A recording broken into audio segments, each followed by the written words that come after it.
Hey everyone, per your requests, I'm starting Soul Land 5, the Rebirth of Tang San today. My channel ISN and Oppos, T monetized, so if you and Oppos able to, please support me on PayPal to help me stay active. Chapters 421 through 440 of the previous episode. At the Ancestral Court auction, Tang San secures a temporal beacon and golden rock essence blood. When the declining Ice Maiden clan auctions their throne of frost, Tang San Dieter's rivals using the Crystal Demon Emperor and Oppos' token. He gives clan leader Huang Bingbing 5,000 Naturi coins, promising to solve their reproductive crisis to keep the artifact. Later, as in quote, Azura end quote, he swears a blood oath to protect Mei Gongzi for life. Back at the hotel, Tang San tells Huang Bingbing that his teammate, Wu Bingji, has Ice Maiden blood. This shocks her, as her all-female clan implies Wu Bingji is the rare offspring of a human man and an Ice Maiden. Thank you. Now let's get back to the story of Soul Land 5, the Rebirth of Tang San.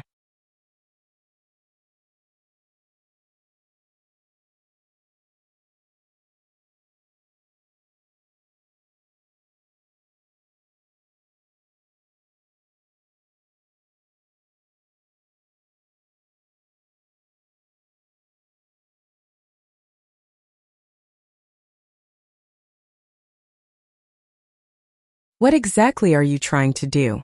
Huang Bingbing asked, her gaze icy as she watched him. Azura spread his hands and said, I and Oppos am not trying to do anything. If you think I want to harm the Ice Maiden clan in any way, then you don't have to listen to me, we can end the discussion now.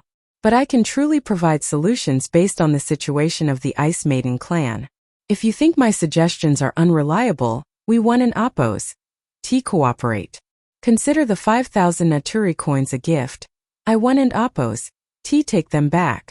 With this money you should be able to deal with the financial crisis for quite some time. So there and Oppos no harm in listening to my advice. Huang Bingbing had regained her composure by now, but the news of a human inheriting the ice nymph transformation had clearly impacted her. Sitting back down on the sofa, her gaze at Azura became somewhat different, more relaxed compared to before. At least now she knew that this so-called Azura and Oppos' offer to help the Ice Maiden clan had a reason behind it. Our clan and Oppos' finances are indeed in trouble. This problem stems from our origins, Huang Bingbing said calmly. Our Ice Maiden clan was born from eternal black ice, emerging as ice spirit bodies. We are naturally pure and flawless. She emphasized the last four words deliberately. Azura nodded repeatedly, knowing better than to provoke her now. Huang Bingbing continued, after gaining spiritual intelligence, we naturally could control ice elements, becoming masters of ice. Our clan members were born one after another, and after countless years we formed a clan. We are one of the oldest clans in the Solstice Empire, living in the northernmost part of the Demon Continent. Our Ice Maiden clan members are all female, though we don and Oppos know why. We reproduce by splitting a small part of our divine consciousness and combining it with eternal black ice to nurture a spirit embryo, which is born after years of gestation. Azura suddenly understood what was going on. How many years exactly? Huang Bingbing replied, about 100. Azura was speechless. 100 years to give birth? This might be the longest pregnancy period ever. So the Ice Maiden clan must be very powerful when they are born? Azura said. Huang Bingbing said proudly, of course. We are naturally attuned to the ice element, and we are born at the third order. We can reach the sixth order as adults even if we sleep the entire time.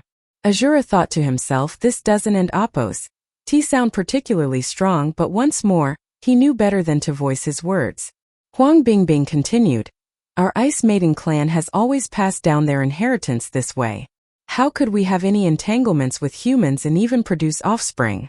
Azura asked, how many members does the Ice Maiden clan have now, and why is there a problem with your inheritance? Huang Bingbing listened to his question, then fell silent for a moment before saying, because we don and Oppos have money. We need to find eternal black ice with enough age to give birth to offspring. But this requires traveling to the northernmost part of the continent, which consumes many resources for transportation and other needs. Additionally, cultivation requires resources. Although we live in the north, where the ice element is abundant, The spiritual energy of heaven and earth isn and Appos. T rich enough. The densest spiritual energy is here in the ancestral court. So eternal black ice with a spiritual nature is becoming rarer. We need to split more of our divine consciousness to give birth to offspring. With our cultivation also facing problems, it becomes increasingly difficult to reproduce, making life harder for our clan. Her explanation was somewhat confusing, but Azura understood enough. So, your original living area had sufficient spiritual energy of heaven and earth. Eternal black ice absorbed this energy and could naturally nurture clan members. Also, when you split your divine consciousness to produce offspring, you needed eternal black ice with sufficient spirituality.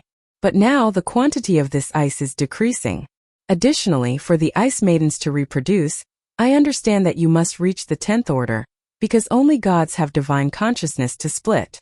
However, due to the insufficient spiritual energy where you live, your cultivation has slowed down, resulting in fewer gods and naturally fewer newborn ice maidens.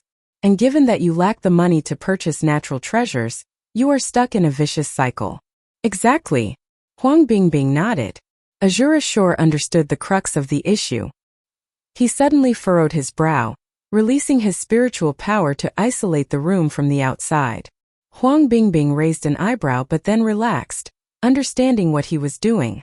After isolating the room, Azura said, I understand the problems you and Appos refacing, and I actually know where the issue lies. Huang Bingbing asked in surprise, you do? Azura sighed. You said our ice maiden clan used to be self-sufficient, right? The eternal black ice was enough, and the spiritual energy of heaven and earth was sufficient for you to cultivate to the 10th order and continue producing offspring. Yes, that and Appos, that's right. Huang Bingbing nodded. Azura asked, have you ever wondered why the spiritual energy of heaven and earth in your area suddenly started to drop? Huang Bingbing was stunned and silently shook her head. From their conversation, Azura could sense that the Ice Maiden clan was very pure-hearted, just as Huang Bingbing herself had said, pure and flawless. The reason is simple. The fortune of the continent is gathering toward the center. Since you are on the continent and Appos' edge, the spiritual energy of heaven and earth is naturally the thinnest there, Azura said with a bitter smile.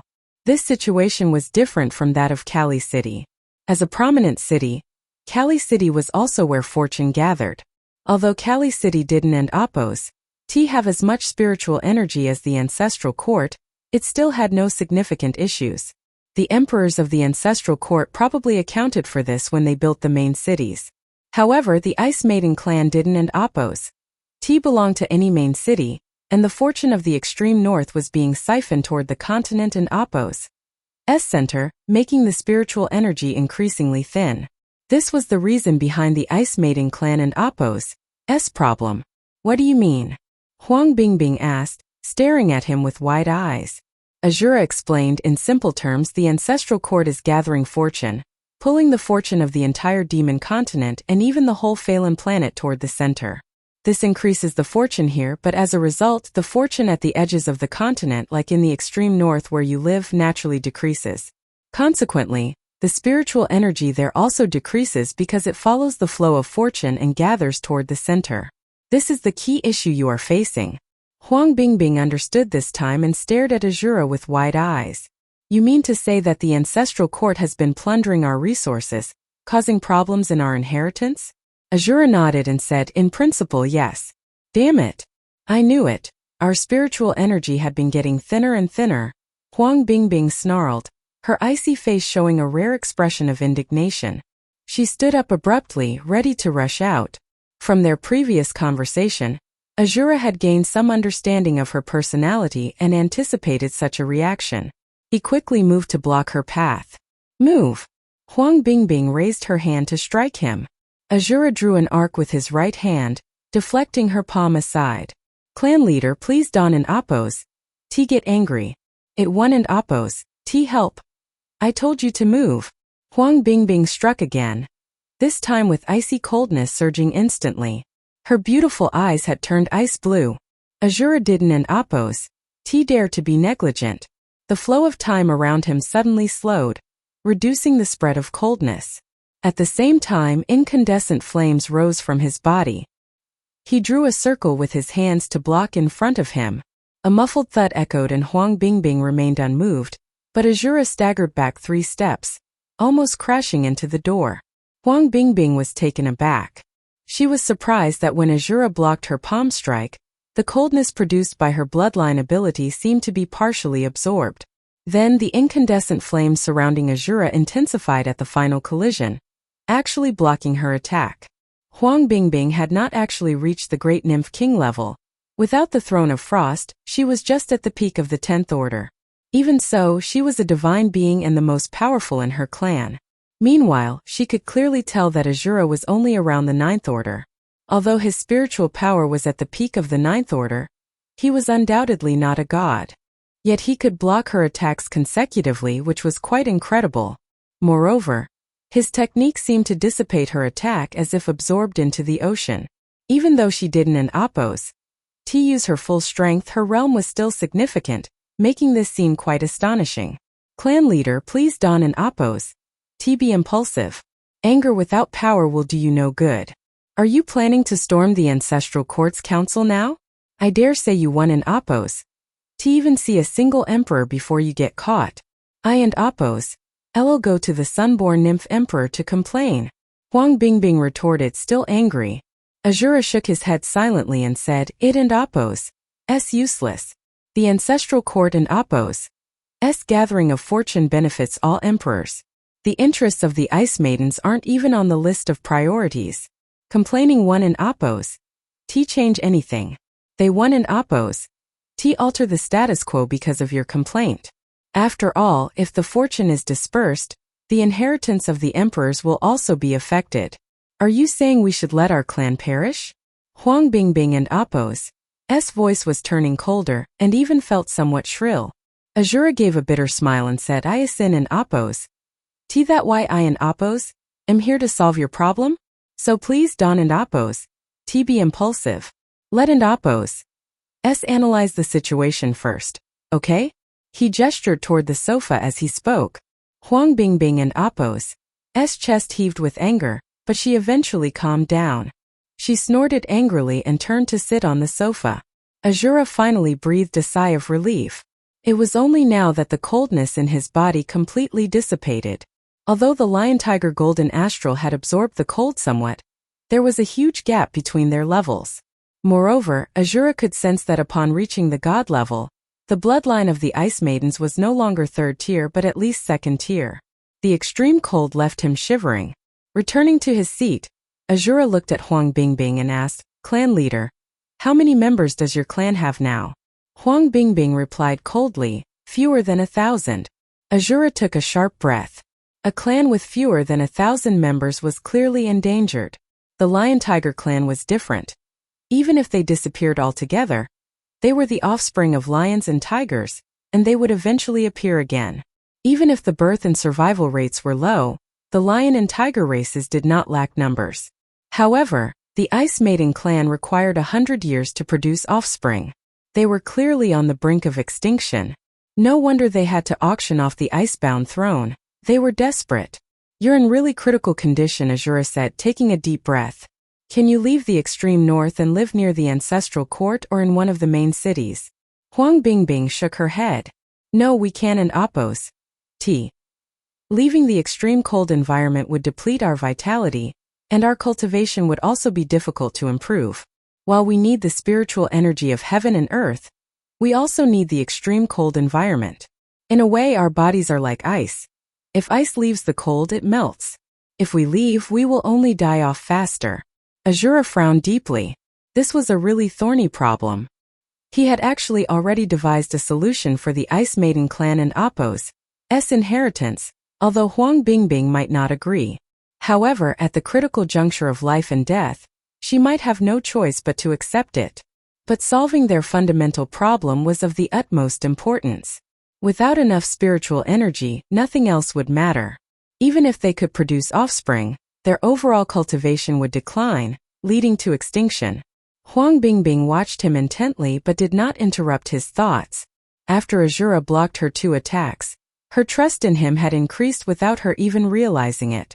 Although Huang Bingbing had a simple nature, She could sense that the golden aura around Azura was the product of a first-tier bloodline, and an unfamiliar one at that.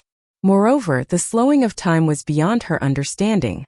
This human was not only mysterious but also very strong. Finally, Azura raised his head and asked, "Clan leader, can the spiritual energy you need for cultivation be replaced by life energy?" Huang Bingbing nodded and said, "Of course. In fact, what we need most is life energy. Ice is abundant in the extreme north, but life isn't. Life energy is the scarcest resource in that bitter cold because hardly any creatures can survive there. And to sustain life and produce offspring, we need a combination of life energy and ice elemental energy." "Then I have a solution," Azura said, slapping his thigh. "But this solution requires a significant cost and can and Appo's be implemented immediately." Huang Bingbing and Appo's eyes lit up. "What solution?" Azura said, "You lack life energy. Although you can and Appo's leave the extreme north for long periods, you should be able to do so for short durations, right? If we set up a teleportation array in your Ice Maiden clan, we could periodically send your clan members to a place with abundant life energy to absorb it, then teleport them back. Would and Appo's this solve your problem of lacking spiritual energy? Teleportation array? What kind of teleportation array?" Huang Bingbing stared at him in a daze. This was beyond her knowledge. Azura explained, "We can set up a teleportation array somewhere in your territory, so we can directly transport your clan members to the ancestral court to absorb life energy. Long-distance teleportation, simple as that." "How is that simple?" "Don't tell me it's possible to transport people over such long distances," Huang Bingbing said in disbelief. Azura shrugged and said, "It and Appo's indeed impossible now, but that doesn't and Appo's mean it will always be impossible." "What and Appo's your evidence?" Huang Bingbing and Appo's voice carried more emotion, even a hint of irritation. Azura and Appo's hand flashed with light, and an array disc appeared in his palm. He handed it to Huang Bingbing. "Within 200 meters you can teleport anywhere. Wherever your mind goes, your body follows." Huang Bingbing took the teleportation array disc, showing a hint of surprise on her face. Infusing it with her divine consciousness, she instantly teleported a dozen meters away. Her eyes brightened immediately but quickly dimmed again. "Fine, but this is useless. Short-distance teleportation is not the same as teleporting thousands of miles." Azura said, "Then we just need to make the array larger. I have a plan, but it will take some time." A master of arrays crafted this array disc. He has always aimed to create a teleportation artifact that can transport him to any corner of the continent at any time. If he succeeds, we can borrow it to solve your problem. He was an Appo's speaking out of his ass. He really intended to refine the temporal beacon he acquired at the grand auction into a true artifact. The size of that temporal beacon was unprecedented, even in the divine realm. It was sufficient to forge an artifact or even a super artifact. Azura and Appo's current cultivation level was inadequate for a super artifact, but it could still serve a significant purpose with time and some additional materials. "Fine, let's assume things can be done as you say, but then what about our clan and Appo's inheritance? Your method addresses the symptoms, not the root cause. Our reproductive ability is already weak, and we have even fewer members now. Only about 20 clan members can reproduce, and we lack sufficient resources. Even if we do produce offspring, it would be a drop in the ocean. By the time new members cultivate to the 10th order and go through 100 years of gestation, it might be too late," Huang Bingbing said bitterly. Azura said, "That and Appo's another matter. We were discussing solving the survival issue just now. We can do this. Before the teleportation array is completed, you can use the money to buy natural treasures and elixirs to help the clan cultivate in the absence of the spiritual energy of heaven and earth. The money I gave you should support you for a while. When it runs out, I and Appo's will provide more. As for the reproduction issue, I have another idea, but you must promise not to get angry before I finish explaining it." Huang Bingbing and Appo's eyes flashed. "What idea?" Azura said, "It might be offensive to the Ice Maidens, but you must promise to listen calmly." "All right, go ahead," Huang Bingbing said. Although Azura hadn't and Appo's solved the Ice Maiden clan and Appo's problems yet, his 5,000 Naturi coins were a cozy blanket wrapped around her pride. Azura nodded and said, "This is based on the case of my companion. Do you know how long it takes for humans to give birth?" Huang Bingbing shook her head in confusion. 10 months. Humans only need 10 months to give birth, less than 1/100th of what the Ice Maidens need by using the classic method. And considering my companion and Appo's situation, it's clear that the Ice Maiden clan can give birth like a human woman. In other words, your physical structure is very similar to ours. Huang Bingbing still didn't and Appo's quite understand and asked in confusion, "So what?" Azura said, "Your clan now has 1,000 members.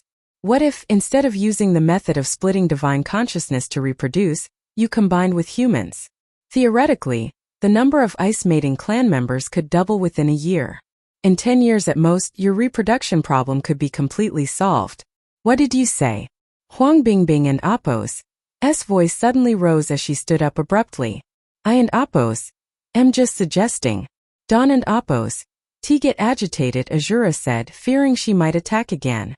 "You Dawn and Appo's have to choose this option. I and Appo's am just presenting the possibility." Huang Bingbing and Appo's breathing was visibly rapid. "Impossible. This is impossible. You humans are ordinary beings. We are born of pure essence, we are pure ice bodies. How could this be possible?" Azura said, "Well, as you can see, it is. My companion was born this way, and you'll see that for yourself. Of course, his bloodline power ISN and Appo's is pure as that of your Ice Maiden clan. But I and Appo's seen your Throne of Frost. If you use the Throne of Frost and Eternal Profound Ice to purify the offspring's bloodline, once they cultivate to the god level, Wooden and Appo's they be indistinguishable from your clan? Moreover, male clan members born this way could combine with females, and the reproduction rate would be much faster than gestating spirit embryos, creating a positive cycle." Huang Bingbing slowly sat down, her eyes losing focus. It was clear that Azura and Appo's words had deeply affected her. Ice Maiden clan and humans giving birth to offspring? If someone had dared to say this during the Ice Maiden clan and Appo's peak, Huang Bingbing, as the clan leader, would have turned them into an ice sculpture. This was simply an insult to the Ice Maiden clan. But now the Ice Maiden clan was at a critical juncture of life and death. With less than 1,000 members left, one wrong move could mean the complete extinction of the clan. Nothing was more important than the clan and Appo's survival in such a situation. Otherwise, she Wooden and Appo's have put the Throne of Frost up for auction. However, she knew that even if the Throne of Frost fetched a high price and provided the Ice Maidens with funds, it would only be a temporary solution. When the money ran out, the problem would resurface. Moreover, compared to the spiritual energy of heaven and earth, the biggest issue after the number of clan members decreased to a certain point was offspring. With only 20 or so god-level Ice Maidens, producing one new set of members every 100 years was no longer sustainable for the clan. Azura did not speak again, silently waiting for her to think. He knew accepting such a method would not be easy for Huang Bingbing. After a long while, she slowly raised her head. "What do you want to gain? What do you want from us? The throne?" Azura shook his head. "The Throne of Frost is a sacred artifact of the Ice Maiden clan. I and Appo's am not that greedy. What I want is the friendship of the Ice Maiden clan, not for me but for humanity." Huang Bingbing was taken aback, looking at him with a bit of surprise in her eyes. Azura said, "Compared to the Ice Maidens, we humans are not any more fortunate. Yes, we humans have strong reproductive capabilities, so we are numerous. But most of our people are still just slaves. The better off ones are the children of women who are violated by the demons and nymphs, those who are born with the ability to use a demonic god transformation. Some of them can become vassals and very few nobles. I am human, and I hope that in the future, humans can at least have their own living space, not be mistreated or discriminated against, and have freedom to control their own destiny." Huang Bingbing shook her head. "Your idea is impractical. It simply can and Appo's be done. And we one and Appo's be of any help." Azura said, "It seems impossible now, but there and Appo's is saying that if water keeps dripping, it can even pierce a hole through stone. If we do nothing, humans will always remain slaves or even food. But if each of us strives to elevate humanity and Appo's status and gain more recognition from other races, one day, humans will become strong. I firmly believe this. Huang Bingbing looked at Azura and saw the determination in his eyes, making her heartbeat quicken. Let me meet your companion. I want to check his bloodline personally, she said in a deep voice. Before confirming that what Azura said was true, she naturally wooed Nan Appos. Make any promises? No problem. You'll see him tonight. Huang Bingbing nodded. Okay. The living room fell silent. Huang Bingbing bowed her head in thought, and Azura also pondered on his own matters. Huang Bingbing and Appos' account of the Ice Maiden clan and their current situation made it clear that the Ice Maidens were a clan worth allying with. Initially, Tang San had just wanted to help Wu Bingji cultivate, using the Throne of Frost to enhance his potential. Undoubtedly, the easiest way to do this was through the Ice Maiden clan. But after hearing what Huang Bingbing had to say, he sensed this might be an opportunity. Tang San had already secured the friendship of the Lion Tiger clan. If the Lion Tiger Sword Saint could take control of the Golden Lion clan, they might also provide some support. The Ice Maiden clan could become the next ally. Although they lived in the extreme north, if they could be convinced to intermarry with humans, they would have a solid blood relationship in a few decades. The Ice Maiden clan could even be assimilated into the human race. Huang Bingbing was likely contemplating this issue as well. She was well aware that there was no point in being afraid of deception. What could Azura do to them worse than what was already happening? The Ice Maiden clan and Appos' problem was simply too severe. Extinction was far scarier than diluted bloodlines. So he wasn't Appos' worried at all. Even if Huang Bingbing disagreed right now, she would eventually have to compromise. Compared to the weak humans, intermarrying with other demons or nymphs would be less desirable for her, as that could lead to losing control. In comparison, humans would certainly be easier to deal with. Azura stood up, and Huang Bingbing was instantly awakened and looked up at him. Azura smiled wryly and said, I flew back all the way and I and Appos am a bit tired. I and Appos meditate in the training room for a while. My companions will return tonight. Then I and Appos bring the one with the ice nymph transformation to meet you. Huang Bingbing nodded. All right. Go ahead. Tang San had rushed all the way back. Despite resting in the Golden Valley, the mental tension from using the foxtail relic to stimulate his divine consciousness had exhausted him. Entering the training room and feeling the rich spiritual energy inside, Tang San began meditating to restore his energy. He knew that Huang Bingbing needed time to consider his proposal, so he would use this time to let her think it over thoroughly. As time passed and night fell, Tang San finished his meditation and emerged from the training room. He had received a message that his companions had returned. Clan leader, please wait. I and Appos meet my companions first and bring him over to see you shortly, he said to Huang Bingbing before leaving the room. Watching his departing figure, Huang Bingbing and Appos' gaze was somewhat complicated. The Ice Maiden clan leader had been in deep thought for most of the day.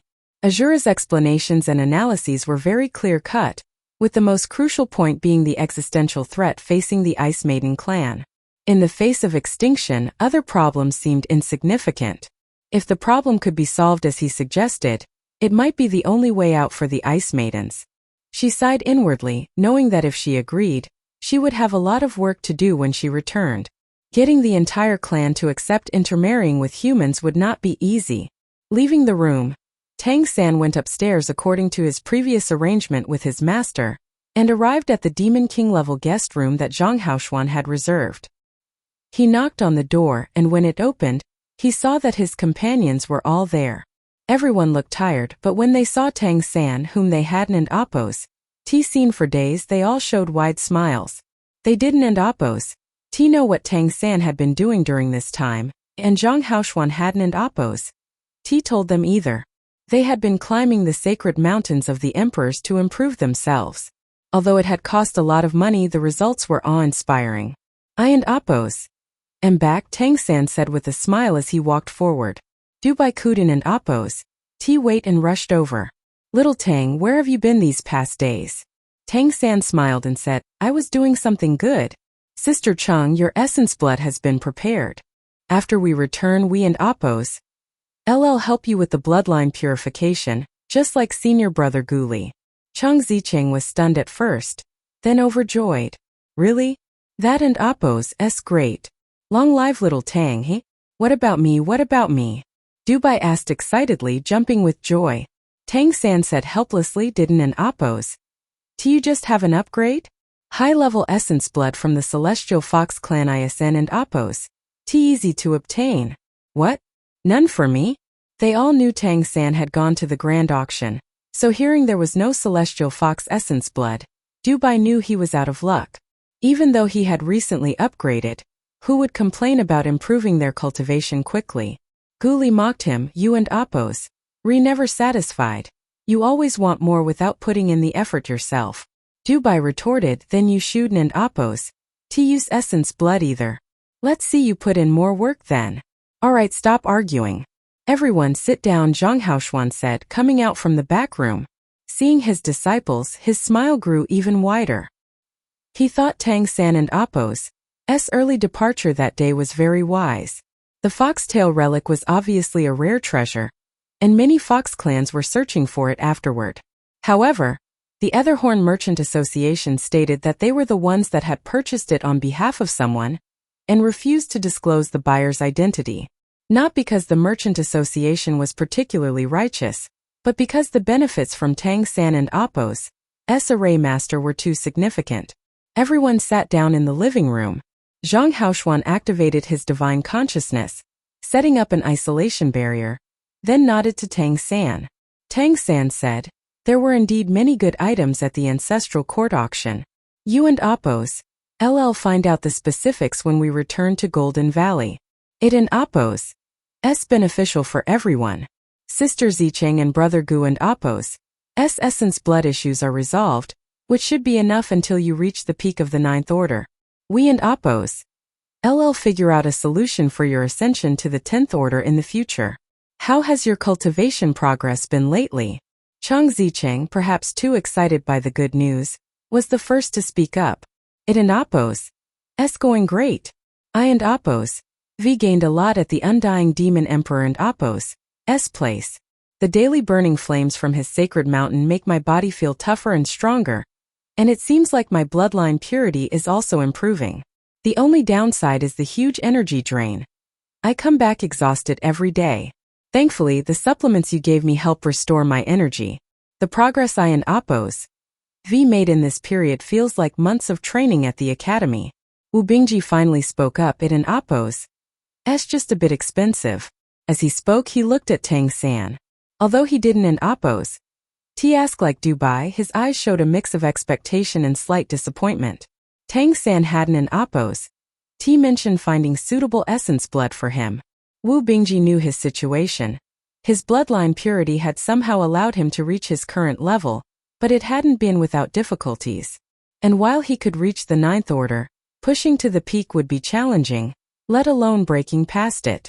Furthermore, this bloodline tier wasn't an Appo's high enough to match the future potential of the others. This had always been a concern for him. Dubai said, my level hasn't an Appo's changed since last time, but my control over fortune has improved. I and Appo's understood many things that were unclear before, and I made progress with the control of fortune and misfortune. I and Appo's I'll show you later. Good. Tang San nodded. If he had more time, he would gladly spend it on the Celestial Fox Sacred Mountain to deeply understand its mysteries. Although the Crystal Demon Emperor was considered the top powerhouse in his mind, the Celestial Fox Demon Emperor remained the most mysterious. Whether it was the Celestial Fox Sacred Mountain itself, the Hell Garden, or the gathering of fortune across the entire demon continent and even Phelan planet, it was all inseparable from the mysterious Celestial Fox Demon Emperor, the master of the ancestral court. In the future, if Tang San wanted to ascend to the divine realm, he would likely have to start by seeking opportunities from the Celestial Fox Sacred Mountain. The Celestial Fox Sacred Mountain, a massive fortune stone, undoubtedly influenced this realm and Appo's planar ruler. To ascend to the god level, Tang San first needed to gain recognition from the planar ruler or find a way to avoid being targeted at the very least. Eldest brother, I have something important to discuss with you later. Senior brother Gu Li, how have your gains been at the Crystal Sacred Mountain? Tang San asked. Gu Li smiled bitterly. I can handle 1-on-2 now, but 1-on-3 is impossible. I and Appo's V tried every possible method, but there and Appo's no way to pass. Facing 3 of myself is simply too difficult. Tang San nodded and said, it is indeed difficult. However, the Crystal Sacred Mountain is the best place to hone your abilities. I suggest everyone give it a try, even senior brother Dubai.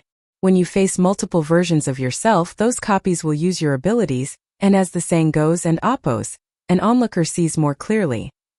1 and Appo's, facing yourself will help you better understand your abilities, and you'll be able to improve your combat skills. Everyone nodded in agreement, especially Gu Li. Despite being tormented to despair while cultivating at the Crystal Sacred Mountain, he could say with confidence that his combat skills had significantly improved. Tang San turned to Zhang Haoshuan and asked, Master, did you buy anything else later? Zhang Haoshuan smiled bitterly and shook his head. I didn't and Appo's dare to bid much afterward. Later in the auction, there were transactions with Empyrean coins and even amethystin coins. You can imagine how ridiculously expensive the items were if they weren't even traded in Naturi coins. Although there were some really useful treasures, they were beyond our reach. Well, I think you saw it yourself, it's not just us humans. Among the demon and nymph clans, the rich are really rich and the poor are really poor. It feels like resources are being concentrated toward the clans with emperors, while the other clans are getting weaker. Tang San nodded slightly and said, this is inevitable and both territories seem to face the same issue. Even when they mediate a conflict, the ancestral court prioritizes the interests of the demon emperors and the nymph emperors. If this continues, the smaller clans risk extinction. By the way, the hotel seems very lively today with many new guests. What happened? He hadn't and Appo's inquired outside before, but now that his companions were back, it was a good time to ask. Zhang Haoshuan replied, the ancestral court elite competition is about to begin. It and Appo's a grand event held every 3 years. A competition held to ensure that clans have suitable successors. Only those below the 10th order can participate, and it and Appo's open to all races. The top 3 winners receive significant rewards and essentially undergo an assessment by all the emperors. The top 10 can receive tokens from the emperors, and the one with the most tokens is considered a true prodigy. There is a legend in the ancestral court that those who win the elite competition have the potential to become emperors. In fact, they are often groomed as successors to the emperors. Of course, in most cases, the winners are descendants of an emperor anyway. If a strong contender from a non-emperor clan wins, they become highly sought after. Tang San and Appo's interest was piqued. When does it start? And is it really open to all races? Zhang Haoshuan said the ancestral court prides itself on fairness and openness, so it really is open to all races, humans included. However, participating races need a certain foundation, and the registration fee is expensive. Small clans can and Appo's afford to participate, and they wouldn't achieve much even if they did. Why? Do you have an idea? Didn't an Appo's we agree to keep a low profile? Tang San smiled and said, I don't and Appo's have any plans for myself, but there is someone suitable for participation. Of course, he was referring to the Lion Tiger Sword Saint. One of the primary purposes of this trip back was to take the Lion Tiger Sword Saint to the Golden Lion clan to gain their recognition. Recognition would come through passing their tests and showcasing his strength. However, compared to the possibility of facing criticism while facing the Golden Lion clan directly, what if the Lion Tiger Sword Saint shone in the Ancestral Court Elite competition? That would be entirely different. Since the Ancestral Court Elite competition was so important, how would the Golden Lion clan view it if the Lion Tiger Sword Saint could achieve a high ranking? Especially if he won the championship? Obviously, they would have no issue whatsoever giving him the God-slaying sword. Moreover, there was a good chance that they would accept him as their new leader. As for curses or emotions, Tang San wasn't and Appo's worried at all. In the world of the demon clans, strength always reigned supreme. Sufficient strength could solve all problems, especially given the current predicament faced by the Golden Lion clan, which needed a true rising star to lead them. With his newly developed first-tier bloodline, the Lion Tiger Sword Saint was the most suitable candidate, and even the White Tiger Demon Emperor might try to recruit him.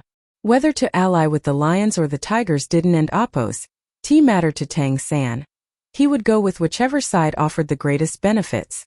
So, hearing about the elite competition from Zhang Haoshuan, Tang San immediately thought of letting the Lion Tiger Sword Saint participate and showcase his abilities. The only problem now was that the latter hadn't Appos arrived at the ancestral court yet. Master, what in Appos? The registration deadline? Tang San asked. Zhang Haoshuan replied, I and Appos. I'm not sure of the specifics. I and Appos. I'll go find out shortly. Who are you thinking of having participate? Tang San smiled and said, what do you think about the Lion Tiger Sword Saint? He is definitely suitable. Him. Can he do it? He and Appos, known as the top cultivator below the god level in Kali City, but it and Appos, different here. The 9th Order powerhouses in the ancestral court include many first-tier bloodline 9th Order powerhouses. Given his situation, I and Appos, am afraid. Zhang Haoshuan said hesitantly. Tang San shook his head and said, no, I believe he definitely has a chance to get a good ranking. He didn't and Appos. T mentioned that the Lion Tiger Sword Saint now had a first-tier bloodline, but there was no need to. The Lion Tiger Sword Saint was battle-hardened, having fought his way out of the Great Beast fighting arena and Appos' deadly battles. In terms of combat experience and fighting spirit, he was not inferior to any other at his level. Moreover, his Lion Tiger Golden Astral was a powerful ability to begin with, and others had no idea that it was now powered by a first-tier bloodline. They would expect him to be strong, but they had absolutely no idea how strong he actually was. Zhang Haoshuan seemed to suddenly understand something. He looked at Tang San with narrowed eyes. You mean you want to use this competition to help him acquire the God-slaying sword? Tang San had discussed the situation of the Lion Tiger clan with Zhang Haoshuan during their previous time in the ancestral court, and told him about their plan to get the Lion Tiger clan to ally themselves with humans. He had solved the bloodline conflict problem of the Lion Tiger clan, and although their numbers were small, they were definitely a powerful clan.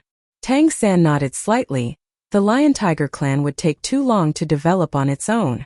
Moreover, if they can and Appos make it to the big stage, their influence would naturally be negligible.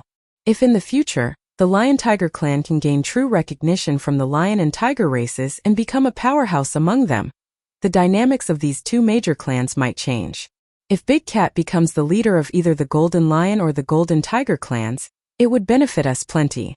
That and Appos. Why I asked Big Cat to come over. He and his wife should arrive in a couple of days.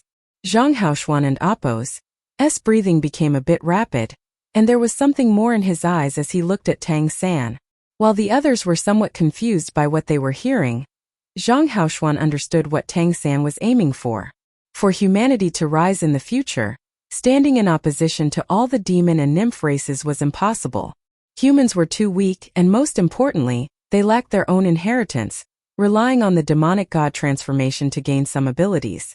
Trying to rise among many powerful races and gain their own space was a foolish dream.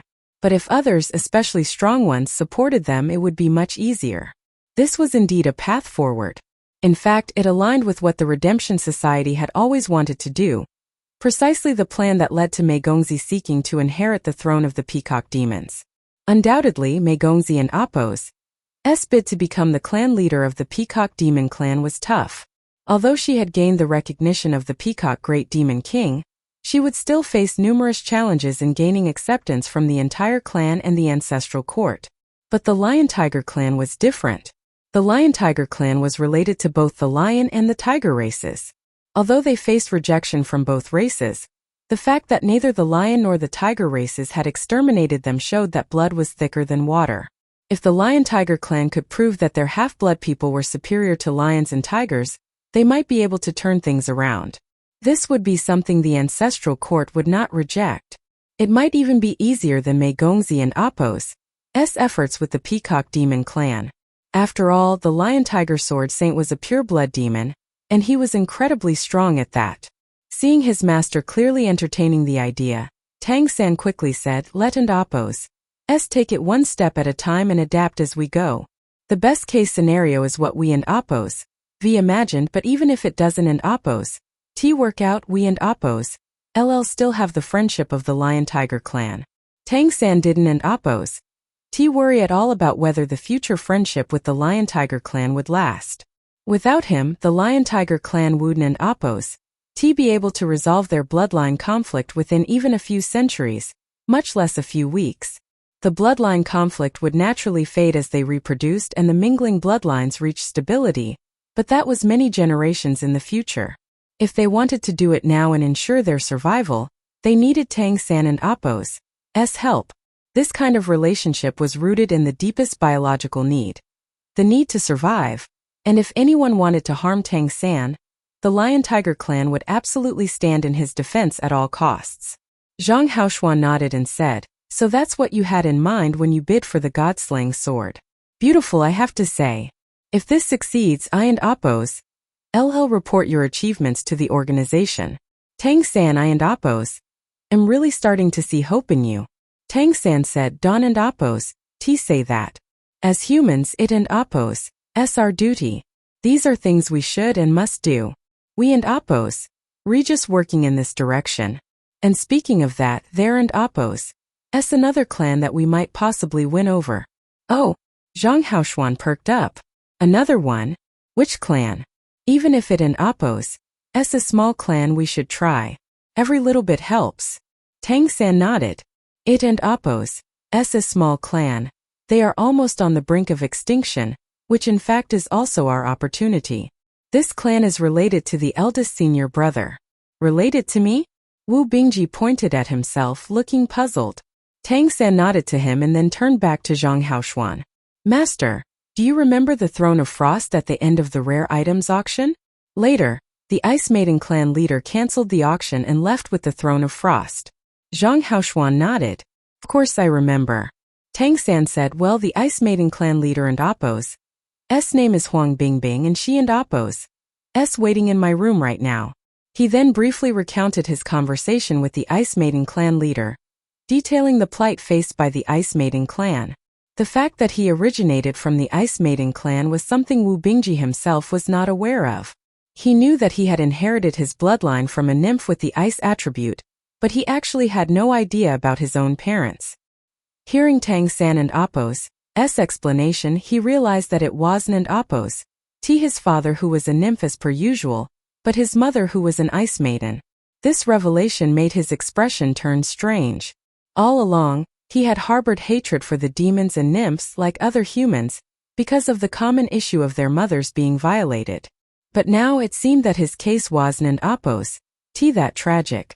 When the Redemption Society found Wu Bingji, he was an orphan who had naturally awakened control of the ice element. He was an outstanding talent among the younger generation.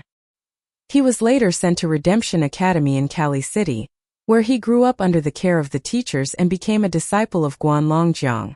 He never delved deeply into his background just like everyone else because they were all orphans and mostly tragic figures. But after hearing Tang San and Appo's story today, Wu Bingji realized that he was in fact completely different from the others. This was a shocking revelation and gave him a strong urge to uncover the mystery of his origins. Sensing his senior brother and Appo's rapid breathing, Tang San said, "Clan leader Huang Bingbing is still waiting in my room, hoping to see if you really have inherited the Ice Maiden bloodline. And if you want to advance your cultivation further in the future, it will depend on the Ice Maiden clan. If we can get the Ice Maiden clan to agree to intermarry with humans to produce offspring, this clan will undoubtedly stand with us." Clan leader Huang Bingbing mentioned that although the Ice Maiden clan is weak, they still have over 20 members at or above the 10th order. This is a formidable force. Tang San explained his thoughts clearly. Wu Bingji and Appo's expression was complex, but Zhang Haoshuan and Appo's excitement grew. Upon hearing that there were over 20 god-level ice maidens, he clenched his fists in exhilaration. If humans could assimilate such a clan, it would immensely benefit humanity. This was different from the Lion-Tiger clan. Even if the Lion-Tiger clan recognized humans as allies, intermarriage with humans would be impossible. Humans might gain their support but not much else. However, the Ice Maiden clan was another matter altogether. If they agreed to intermarry with humans, it would mean that humans could legitimately inherit the Ice Maiden clan and Appo's bloodline and possess the Ice Nymph transformation. In other words, Women did not have to sacrifice themselves and procreate with other races to produce offspring with a demonic god transformation. This was a game-changing development. In Zhang Haoxuan and Appo's mind, winning over the ice maidens that had a similar physical structure to humans was even more important than the lion-tiger clan. Hurry, Dawn and Appo's. Keep the clan leader waiting. If you need me to participate, I can join as well, Zhang Haoxuan said eagerly. You can and Appo's go. A somewhat anxious voice suddenly called out. Everyone turned in surprise to see Chang Zicheng standing up quickly, grabbing Wu Bingji and Appo's arm. Feeling everyone and Appo's curious gazes, Chang Zicheng and Appo's face turned bright red. But she still looked at Wu Bingji and said, You can and Appo's go, eldest brother. I won and Appo's let you go. Tang San, ever perceptive, immediately understood what Chang Zicheng was worried about. He felt a pang of regret for overlooking his senior sister and Appo's feelings. He quickly explained, Dawn and Appo's worry senior sister.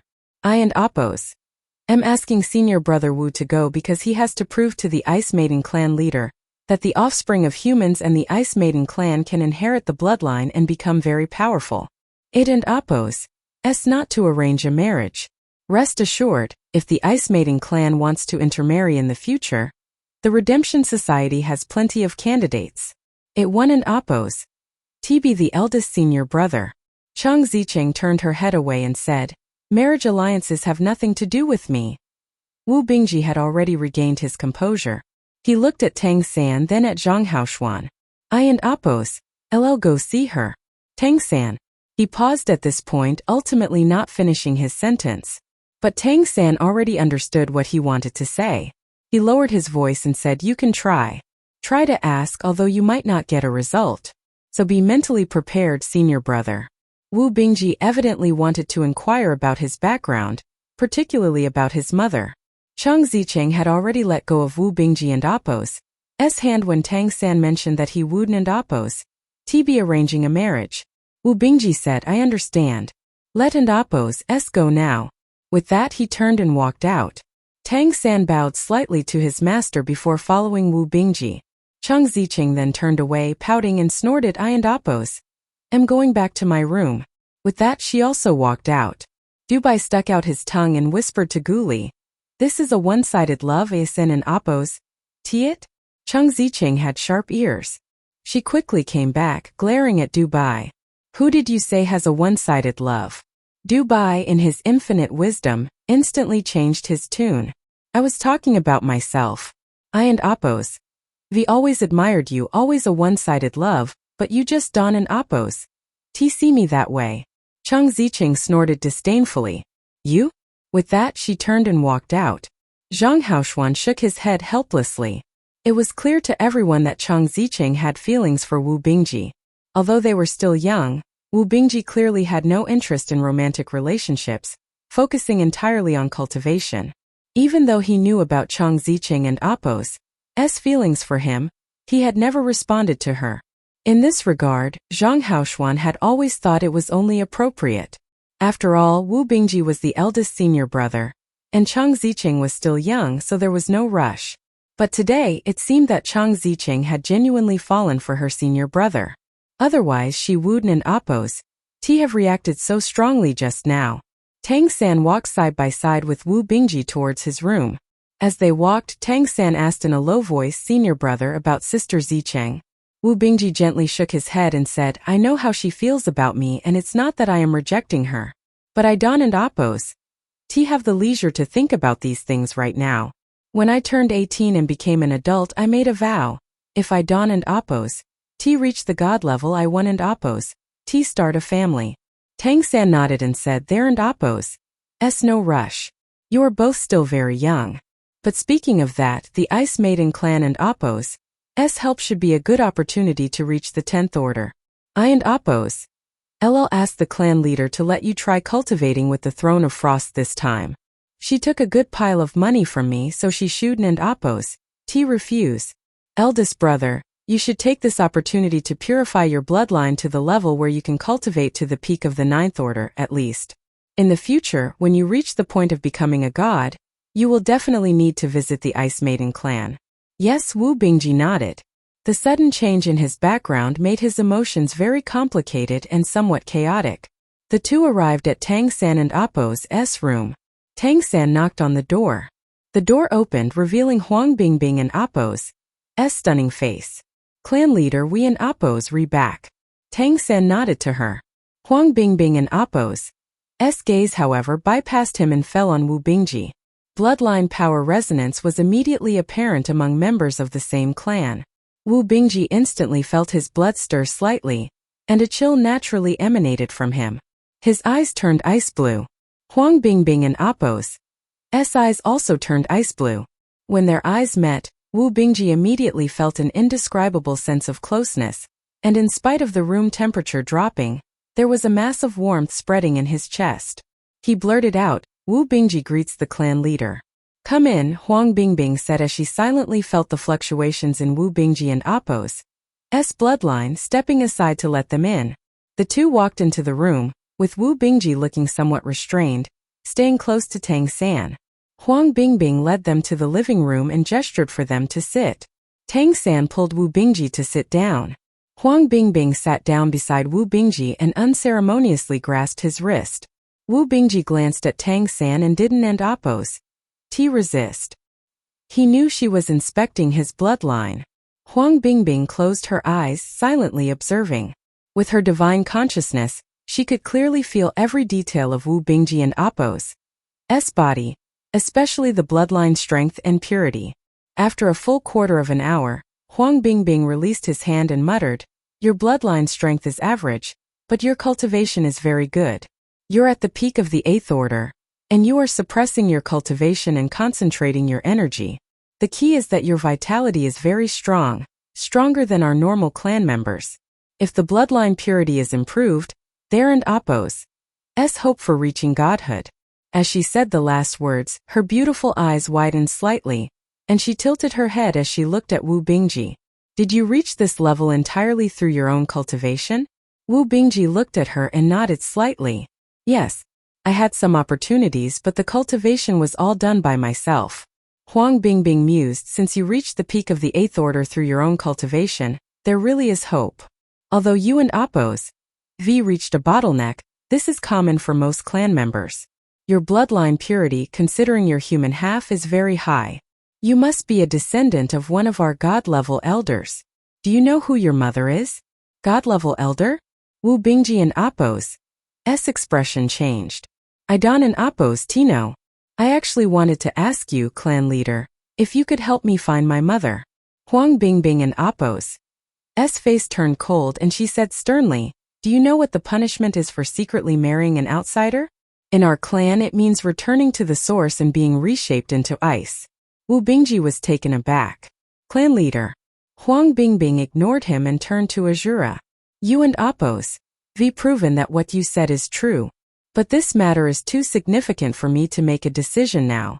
I need to go back and investigate further. He will come back with me to the Ice Maiden clan. Azura shook his head without hesitation. Absolutely not. He is my senior brother and it and Appo's not the right time for him to go with you. If your clan ultimately decides not to cooperate with us and doesn't and Appo's choose my method, what will happen to my senior brother as a bearer of your bloodline, which your clan and Appo's rules apparently don't and Appo's allow? Will he come back alive? Huang Bingbing looked at him coldly. You and Appo's right? But as an offspring born in violation of our clan and Appo's rules, he must be taken back. If the Elder Council agrees to your proposal, he might remain unharmed. Otherwise, he must return to ice. Whether we cooperate with humans or not, he must be taken to the clan. Such an existence, especially a male, cannot be left outside. Azura's face darkened. Clan leader, you didn't and Appo's mention any of this before asking me to bring my senior brother here. Huang Bingbing said indifferently, if I had explained, would you have brought him here? It has now been proven that he carries our clan and Appo's bloodline, and this matter needs thorough investigation. I will strive to support your previous proposal. But there and Appo's also the possibility of failure. Huang Bingbing did not argue, replying calmly, I and Appo's am taking him with me. Do you intend to stop me? Wu Bingji wanted to say something but Tang San stopped him. He pulled his senior brother to his side and looked intently at the Ice Maiden clan leader. You can try. Huang Bingbing said coldly, you are not a god. Do you think your strong bloodline is enough to stop me? I said I must take him and I will take him. Azura said, how about this clan leader? Let and oppose s duel. You cannot use the Throne of Frost. If you can defeat me, you can take him and I won't say anything. Otherwise, proceed according to our previous agreement and return by yourself. Whether we cooperate in the future or not, you will not lay a single hand on my senior brother. Huang Bingbing looked at him with some surprise but shook her head. I took your money I don and oppose. T want to kill you. Tang San said if I don and oppose. T prove I have enough strength, our future cooperation might be problematic. In that case let and oppose. S resolve this issue first so that we can talk on equal footing. Huang Bingbing and oppose. S beautiful eyes narrowed slightly. You seem very confident. Your bloodline ability earlier was not bad but not enough either. Fine, I agree. If you win I won and oppose. T take him and we'll try to make this happen. But if you lose I and oppose. L'll take him with me, though I will still try to make this happen. Tang San stared at her intently. If I lose you can take my senior brother. But if you harm him in any way in the near future, I will exterminate the Ice Maiden clan, and you can all return to the ice you so much love. His tone was calm, but his words had an indescribable majesty to them.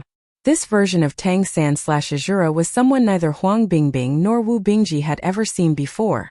At this moment he seemed like a completely different person. Tang San was truly angry. Although he hadn't an oppose, T interacted much with the Ice Maiden clan leader before. In their previous exchanges, everything he did was for the benefit of the Ice Maiden clan. While he did have the intention of helping humanity rise, everything he said also greatly benefited the Ice Maiden clan. But after he brought Wu Bingji here, the clan leader wanted to forcibly take Wu Bingji back to deal with him, which genuinely angered Tang San. Tang San understood that this proud clan leader had probably never looked at a human with respect, much less thought of them as equals. If he did not prove his strength, their cooperation would likely not proceed smoothly. This was the culture of the demons and nymphs. Strength was the foundation of everything. Just like how Tang San had convinced Big Cat, it wasn't and oppose. T just because Tang San had saved the entire Lion Tiger clan but also because Tang San had defeated him one-on-one on the battlefield. Apart from gratitude, there was also a sense of submission toward Tang San.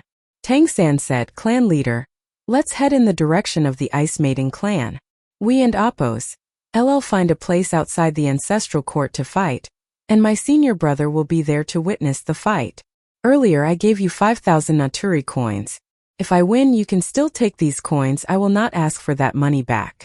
However, I hope you can use the Throne of Frost to purify my senior brother and Appo's bloodline at least to the extent that he can cultivate to the peak of the Ninth Order. Huang Bingbing looked at Tang San, feeling an unusual sensation in her heart. When Tang San had uttered those threatening words earlier, her heart had skipped a beat, making her feel as if she had done something wrong. Does he really believe he can defeat me? How is that even possible? Throne of Frost or not, I am still a peak-level nymph king. Alright. Huang Bingbing was now slightly regretting her insistence on taking Wu Bingji by force. She had already decided to push for this cooperation no matter what because what Azura had said earlier had genuinely moved her. However, cooperation aside, holding the dominant position was still critical. She had no intention of harming Wu Bingji, but thought that taking him back could allow them to try breeding offspring, and essentially hold a hostage, which would benefit the Ice Maiden clan. She hadn't an oppose. T expected Azura to react so strongly. Clan leader, do you want to leave now or wait until tomorrow morning? Tang San asked. Let and oppose go now. Huang Bingbing had already made up her mind and didn't and oppose. T want to delay. She had decided that once she won the fight, she would be more conciliatory and at least assure this Azura of his senior brother and Appo's safety in order to ease the tension. She was well aware of the high price the array disc had fetched at the ancestral court auction, so she believed to some extent in the cooperation with the array master that Azura spoke of. Naturally, she did not want to offend him. Wu Bingji looked at Tang San, and Tang San gently shook his head. After being together for so long, They had developed a mutual understanding. Wu Bingji asked if they should inform their teacher about this matter.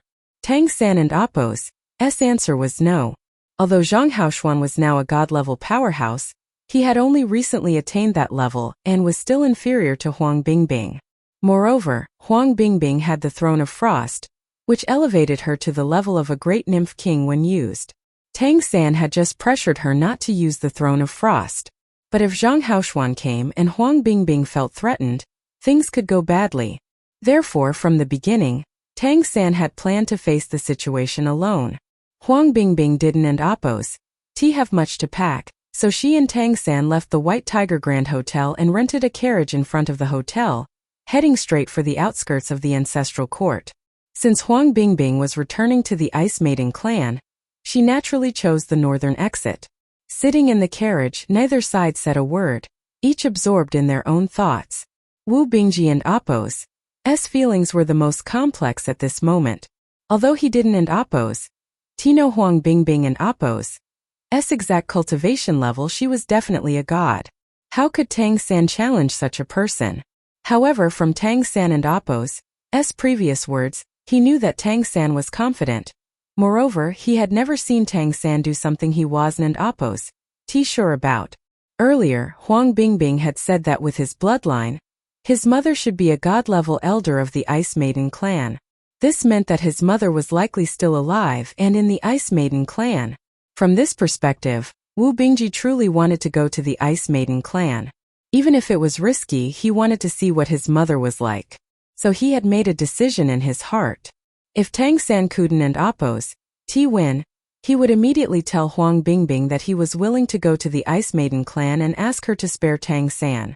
At this moment, Tang San was the calmest among the three. He closed his eyes, seemingly entering a state where he forgot both himself and the surroundings. His aura was perfectly restrained, and a faint natural glow enveloped his skin. It wasn't an Appo's noticeable unless you looked closely, but when you did, you could sense a peculiar harmony about him. Huang Bingbing mostly kept her gaze on Tang San, only occasionally glancing at Wu Bingji. She was pondering how to handle the upcoming fight. As for losing to Tang San, she had never considered it. No matter how much she was willing to cooperate, as the leader of the Ice Maiden clan, losing was not an option. It was a matter of pride for the Ice Maiden clan. The sky had completely darkened by the time they arrived outside the ancestral court. They could only see each other under the sparse light of the stars and moon. The carriage took them 10 miles away from the ancestral court. Tang San paid extra to have the carriage wait for a while. Beyond the northern exit of the ancestral court was a hilly area. It was still relatively close to the ancestral court, so they had to cross the hills and go a bit further to find a secluded valley for the battle to avoid being noticed. This situation was something completely normal at the ancestral court. Fights were not allowed inside under any circumstances, so they had to go outside. They walked without a word, crossing 2 hills until they reached a relatively flat valley. Huang Bingbing stopped first and said, "This place will do." Tang San nodded slightly and said, "All right. Senior brother, please watch from the sidelines. No matter what you see today, I ask you to keep it a secret for me." "All right." Wu Bingji nodded without saying much. He had always known Tang San had a number of secrets, and this was made painfully clear when he defeated the peak 9th Order Lion Tiger Sword Saint. That feat required abilities beyond his understanding.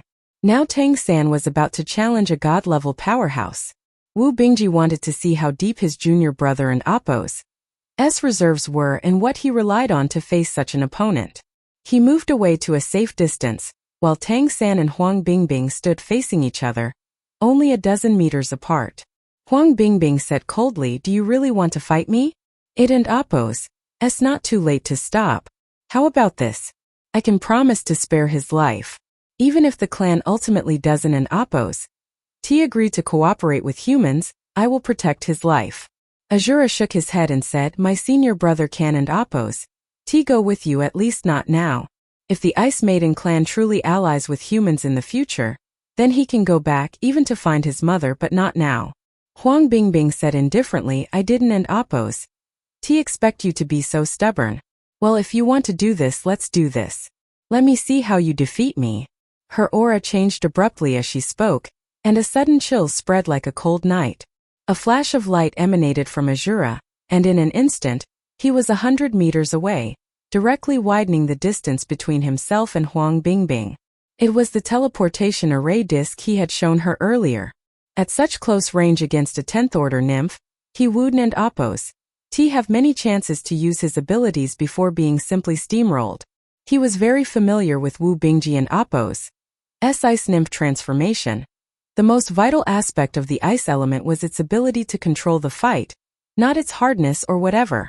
Moreover, he had experienced the chilling power of Huang Bingbing and Oppos' god-level abilities firsthand. Therefore, he first moved to widen the distance between them at the start of the fight. 100 meters distance was far even for a god and Oppos' attacks. Watching him teleport in an instant, Huang Bingbing and Oppos' eyes flickered. This teleportation array disk is really interesting.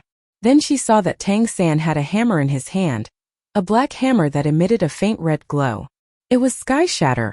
When this hammer appeared, a scorching aura naturally arose around Azura, blocking out the overwhelming cold accompanying his teleportation.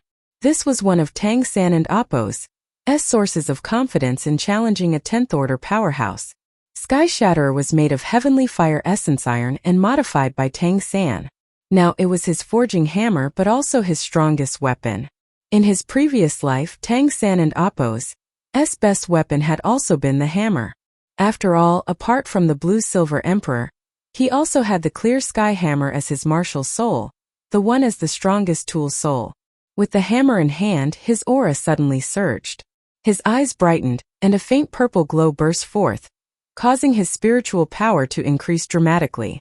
But at the same time, a 500-meter area centered around Huang Bingbing had already turned into a world of ice and snow.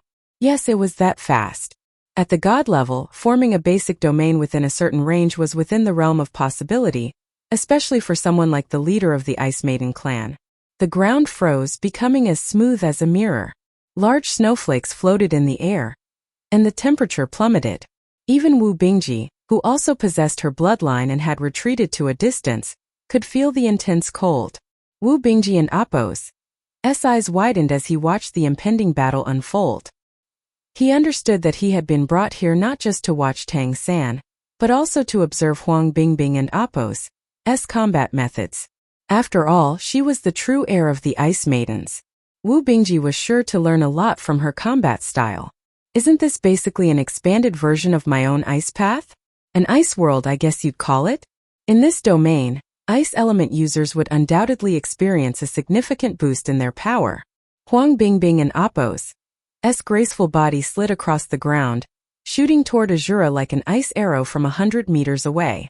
But at that moment the light in his eyes changed. His left eye turned white and his right eye turned black. Above his head, a unique energy seemed to swirl out.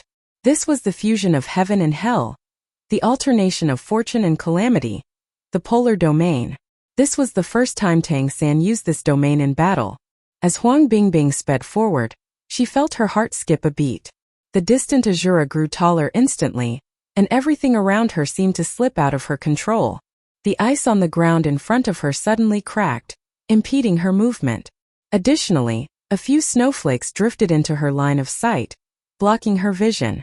What shocked Huang Bingbing even more was that her smoothly circulating bloodline power suddenly stagnated and her blood seemed to freeze momentarily, causing her movements to stall and making her grunt in frustration. Though she forcefully activated her divine consciousness, resolving the problem just the next moment, her charge was affected and failed to reach Azura. At that moment Tang San moved. He spun in place and at the same time he swung Sky Shatter. Blinding platinum light burst out from his entire body. When that platinum light infused the hammer, it turned into a bright crimson gold. Intense heat erupted, instantly turning the surrounding cold into scorching heat as Sky Shatterer was infused with the power of the Lion Tiger Golden Astral. The heavenly fire essence iron of the hammer radiated dazzling light, and the scorching energy surged out as if to melt the entire world, rushing toward Huang Bingbing. The polar domain represented the extremes of fortune and calamity. Enemies faced extreme misfortune, while the user experienced extreme luck. The most magical aspect was that the domain forcefully balanced fortune and calamity. The unluckier the opponent, the luckier Tang San would be, without the risk of backlash from overusing luck the way it happened with the Celestial Fox transformation. Huang Bingbing struck out with her right hand, but her foot inexplicably slipped. How was this possible for a being literally made of ice? Her bloodline power stagnated again, significantly weakening her strike. She had to forcibly stimulate her bloodline energy to create an ice pillar before her, barely blocking Sky Shatterer and Oppo's blow. But the scorching hammer force instantly shattered the ice pillar, and the intense heat affected Huang Bingbing. Tang San used the momentum to spin, launching the second strike of Disorder Wind Splitting Hammer. He was incredibly fast, his acceleration aided by the reduced friction from the ice beneath his feet. Yet even with this reduced friction, he showed no signs of losing control. The second strike landed just as Huang Bingbing was about to gather her strength again, but hadn't Oppo's yet completed the process. This time Huang Bingbing was struck back 3 steps. She hadn't Oppo's even been able to use 30% of her full strength. Huang Bingbing felt incredibly frustrated. Although her cultivation was much stronger than her opponent in Oppo's, she kept experiencing inexplicable accidents. Are you from the Celestial Fox clan? What is going on? Huang Bingbing shouted angrily. Tang San didn't Oppo's stop, launching one hammer strike after another. Under the effect of Disorder Wind Splitting Hammer, each strike was heavier than the last. Huang Bingbing never managed to regain her footing, and to Wu Bingji and Oppo's astonished gaze from a distance was continuously forced back by Tang San. The effect was even better than Tang San had expected. Even a god-level powerhouse like Huang Bingbing was greatly affected, and that was even though they were fighting on flat and clean ground where he could not use the environment in his favor. Tang San didn't Oppo's know that the polar domain of fortune and calamity was not something unique to himself, but a hallmark of god-level Celestial Fox clan members. Only Celestial Foxes at the god level with 7 tails or more could cultivate the Celestial Fox transformation to the extent of generating a domain. He had obtained this domain and Oppo's power in the Hell Garden by a stroke of luck, and being able to use it while only at the 4-tail level was something unprecedented. However, while the polar domain was immensely powerful, it also consumed a lot of spiritual power. Tang San and Oppo's peak 9th order spiritual power was depleting at an astonishing rate. Fortunately, it was extremely robust and profound, thanks to being bolstered by his divine consciousness. Otherwise, he wouldn't Oppo's be able to maintain it for long. Moreover, Tang San found that the higher the level of the beings within his polar domain, the greater the consumption of his spiritual power. Additionally, the consumption was much greater when using this domain in the outside world compared to the Hell Garden.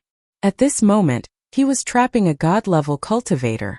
The rapid consumption of his spiritual power surprised even Tang San. Huang Bingbing and Oppo's shock was even more incredible. When Azura unleashed the polar domain, she felt immense pressure, as if her very fate was being altered. This sensation was excruciating. More importantly, Huang Bingbing couldn't and Oppo's smoothly activate her energy to use her abilities. Azura and Oppo's Disorder Wind Splitting Hammer became heavier with each strike, and coupled with the intense heat from the Lion Tiger Golden Astral and the Sky Shatterer, it made her extremely uncomfortable. A scream burst from Huang Bingbing and Oppo's mouth as her divine consciousness erupted in the next instant. A snowflake-shaped ice blue mark appeared in the center of her forehead. Her powerful divine consciousness surged almost instantly, aimed solely at breaking free from the polar domain. Faced with her divine consciousness explosion, Tang San was not alarmed but pleased. Almost simultaneously, he retracted the polar domain. The consumption of spiritual power was too great. If he continued, he would be unable to sustain it due to excessive depletion, even without Huang Bingbing defeating him. He had been waiting for her divine consciousness explosion. Just like the domain was draining him, this kind of explosion was immensely consuming for her. She had to give her all to break free from the domain and Oppo's power.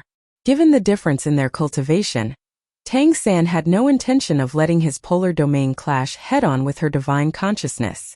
As Huang Bingbing and Oppo's divine consciousness exploded, Tang San used Ghost Shadow Perplexing Track, continuing his Disorder Wind Splitting Hammer. He struck 3 consecutive blows at Huang Bingbing. While she blocked with an ice shield, she was still forced back, her aura in disarray. However, without the suppression of the polar domain, the unbearable feeling of wanting to vomit blood finally disappeared. Huang Bingbing quickly retreated, ice forming under her feet to increase her speed. A massive snowstorm erupted, sweeping toward Tang San. Tang San did not pursue but instead spun in place, his sky shatterer swirling like a tornado around him. The heat from the heavenly fire essence iron empowered his lion tiger golden astral, creating a 10-meter diameter around him where no ice or snow could exist. As Huang Bingbing was about to catch her breath, an inexplicable sense of danger came from her divine consciousness. She instantly formed for ice shields around herself. An ice shield shattered. Somehow, Tang San had navigated through the snowstorm and appeared right before her. He launched another series of heavy strikes using the force from his disorder wind-splitting hammer technique. How did he do that? Huang Bingbing was shocked. Although the battle had only lasted briefly, Azura had already brought her too many shocks. Navigating freely within her snowstorm without being detected and reappearing in front of her to attack was simply unbelievable. Could it be the teleportation array disk again? Of course it wasn't. The teleportation array disk required time to recharge after activation and wasn't Appos. That easy to use anyway. But Tang San had another teleportation ability. The Peacock Transformation Space Control. The abilities of this bloodline imprint allowed for instantaneous movement within a reasonable distance. Of course, Huang Bingbing had no way of knowing that, and even if someone told her so, she wouldn't believe it. And having finally suppressed this formidable opponent, how could Tang San give her a chance to pull herself together? In terms of cultivation, he was far inferior to Huang Bingbing. But when it came to battle experience, even 100 Huang Bingbing's Kuden and Appos, compared to him. Huang Bingbing retreated again, and at the same time, ice spikes shot out from her body in all directions. The ground also erupted with huge ice spikes, sealing off all surrounding space. Tang San didn't an Appos retreat at all. Continuing with the disorder wind-splitting hammer technique, he used the miraculous ghost shadow perplexing track to move through the ice spike array. His heavy hammer struck Huang Bingbing with unerring accuracy, forcing her to defend herself and keeping her in an unfavorable state. In Huang Bingbing and Appos' eyes, Azura and Appos' figure seemed illusory, yet with each strike, the scorching hammer only became heavier and heavier. Huang Bingbing was actually best at mid-range combat, typical for most elemental energy users. At the beginning of today in Appos' battle, she chose to approach Azura out of confidence in her strength, thinking close-range attacks would secure a faster victory and be easier to control. In addition, she feared that her mid- and long-range attacks would be too powerful for him to handle, and she didn't really want him to get injured. With that, she had fallen into Azura and Appos' rhythm. Even as a peak 10th-order powerhouse, she was being forced to retreat step by step. White light flickered in Tang San and Appos' eyes. His discerning eye of heaven offered him the fortune control of the celestial foxes and the abilities of the Etherhorn deer lineage. He could observe how the ice elemental energy operated, where it was most potent, and where it was weakest. Moreover, Ghost Shadow Perplexing Track always allowed him to evade danger at the last moment and appear at the opponent and Appos' weakest spots. Even without the assistance of the polar domain, Huang Bingbing still couldn't and Appos' escape his rhythm. Of course, Sky Shatterer played a crucial role as well. Without the heavenly fire essence iron, even the powerful Lion Tiger Golden Astral wouldn't be enough to counteract the extreme cold. Tang San and Appos' blood and chi surged within him, the powerful recovery of the mysterious heaven technique, supporting his continuous energy output. The disorder wind-splitting hammer technique pushed his attack power to the limit, and the dazzling platinum light of the Lion Tiger Golden Astral grew even stronger. Huang Bingbing was starting to feel the strain. Suppressed by Azura's incredible hammer technique, she felt an increasing sense of pressure and pain in her chest. Such head-on combat had never been her forte. At this moment of crisis, she let out a cold snort, and the ice-blue mark on her forehead shone once more. The next moment, all the surrounding ice and snow suddenly converged toward her. A massive, coffin-like ice structure enveloped her. 3 consecutive strikes hit the ice coffin but only left shallow marks. Yet although it seemed like she was about to lose and Tang San could continue attacking, he chose to retreat. The ice-blue coffin emitted a profound radiance, and the surrounding cold intensified geometrically. Where did the Ice Maiden clan come from? They were born from millennia-old ice gaining spiritual intelligence, ice that was extremely cold and incredibly hard. At this moment, the Ice Maiden clan leader Huang Bingbing was using her innate ability, her very essence as an ice elemental being. Tang San's retreat was the right move. The next instant, the ice-blue coffin turned dark blue, and Huang Bingbing reappeared like an undead emerging from its coffin. Her long hair had turned dark blue, and even her eyes had become dark blue as well. The aura she radiated due to her cultivation hadn't really increased, but the ice elemental energy around her had changed dramatically. The ice elemental energy around her seemed to intertwine with a massive amount of spiritual power, becoming extremely dense. Within a 30-meter radius around her, the energy had no other elemental attributes whatsoever. The area was now a world of pure ice. This was Huang Bingbing and Appo's domain, a true ice domain. Such a domain undoubtedly consumed a massive amount of energy, but it also undoubtedly elevated her power to its peak. The biting cold created an indescribable sense of pressure.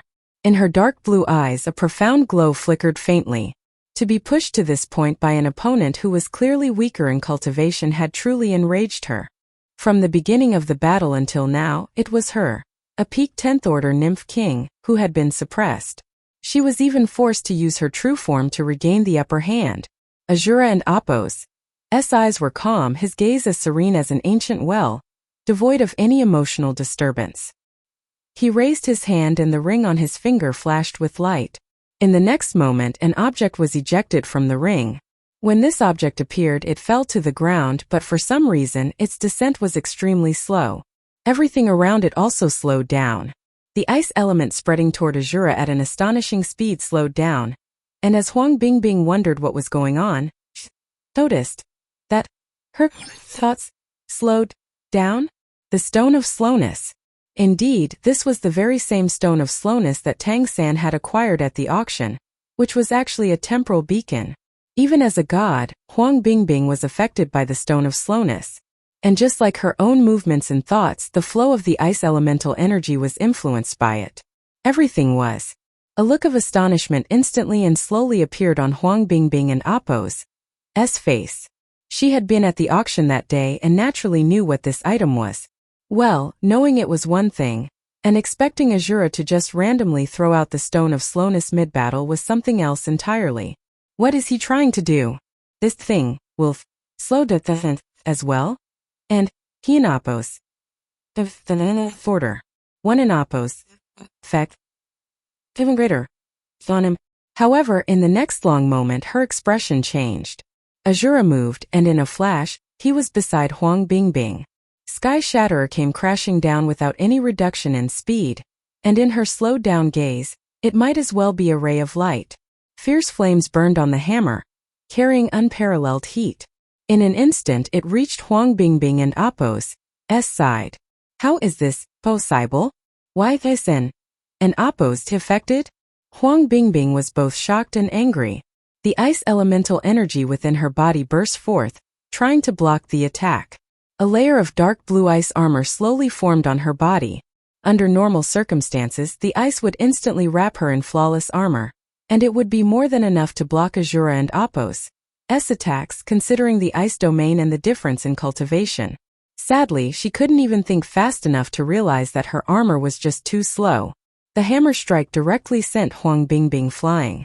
The ice armor shattered into powder. If her body hadn't an Appo's instantly turned into hard ice, this blow might have severely injured her. Azura didn't and Appo's pursue her. He slowly floated up, his eyes faintly glowing with golden light. He gripped the hammer with both hands, and the crimson gold flames on Sky Shatterer suddenly collapsed inward, condensing. The hammer itself began to emit a strange dark gold light. It was clearly still the same Sky Shatterer, but in the eyes of both Huang Bingbing and Wu Bingji, it seemed magnified, giving off an aura as majestic as a mountain. Azura gripped the hammer with both hands and raised it above his head. The powerful and terrifying aura instantly peaked. Huang Bingbing and Appo's pupils gradually contracted. That was clearly a god-level aura, and such a powerful one at that. At this moment, Azura was like a martial god standing between heaven and earth. Sky Shatterer in his hands crashed down fiercely. The dazzling golden light made it fall like a meteor, completely unaffected by the Stone of Slowness. The hammer strike carried an unparalleled majestic aura as it descended. A flash of fear appeared in Huang Bingbing and Appo's eyes as her body transformed into eternal profound ice. However, while she was transforming, she had a feeling that this hammer strike couldn't and Appo's be fully blocked by just turning into ice. Even if it didn't kill her, it would at least cause serious injury. Yet she had no chance to dodge. The giant hammer fell, and a circle of dark gold ripples burst outward. The violent and terrifying explosive force caused the entire valley to echo with a piercing scream. Even from a distance, Wu Bingji could deeply feel the terrifying power of this hammer strike. The ground trembled, and the violent roar temporarily robbed him of his hearing. Countless fragments of stone flew, and dust rose into the air. When he saw Tang San again, his junior brother was standing in a pit over 30 meters in diameter and 5 meters deep. Numerous cracks extended outward from the pit, reaching as far as 100 meters away. The power of this hammer strike had a bit of an apocalyptic feel to it. Huang Bingbing seemed to have been pulverized. There was not even a trace left. The aura around Tang San also receded. He suddenly raised his hand, and a stone fell from the sky into his palm and then disappeared. It was the Stone of Slowness. As the stone vanished, the flow of time around them returned to normal. What the? Did he kill the Ice Maiden clan leader? Wu Bingji stared at Tang San in shock. He had always known that Tang San was strong, but he had never imagined that his junior brother was this strong. He had actually killed a god-level being just like that? And he wasn't Appo's even at the 10th order himself yet. What kind of strength will he have once he reaches the god level? Wu Bingji couldn't and Appo's even fully comprehend the abilities Tang San had used.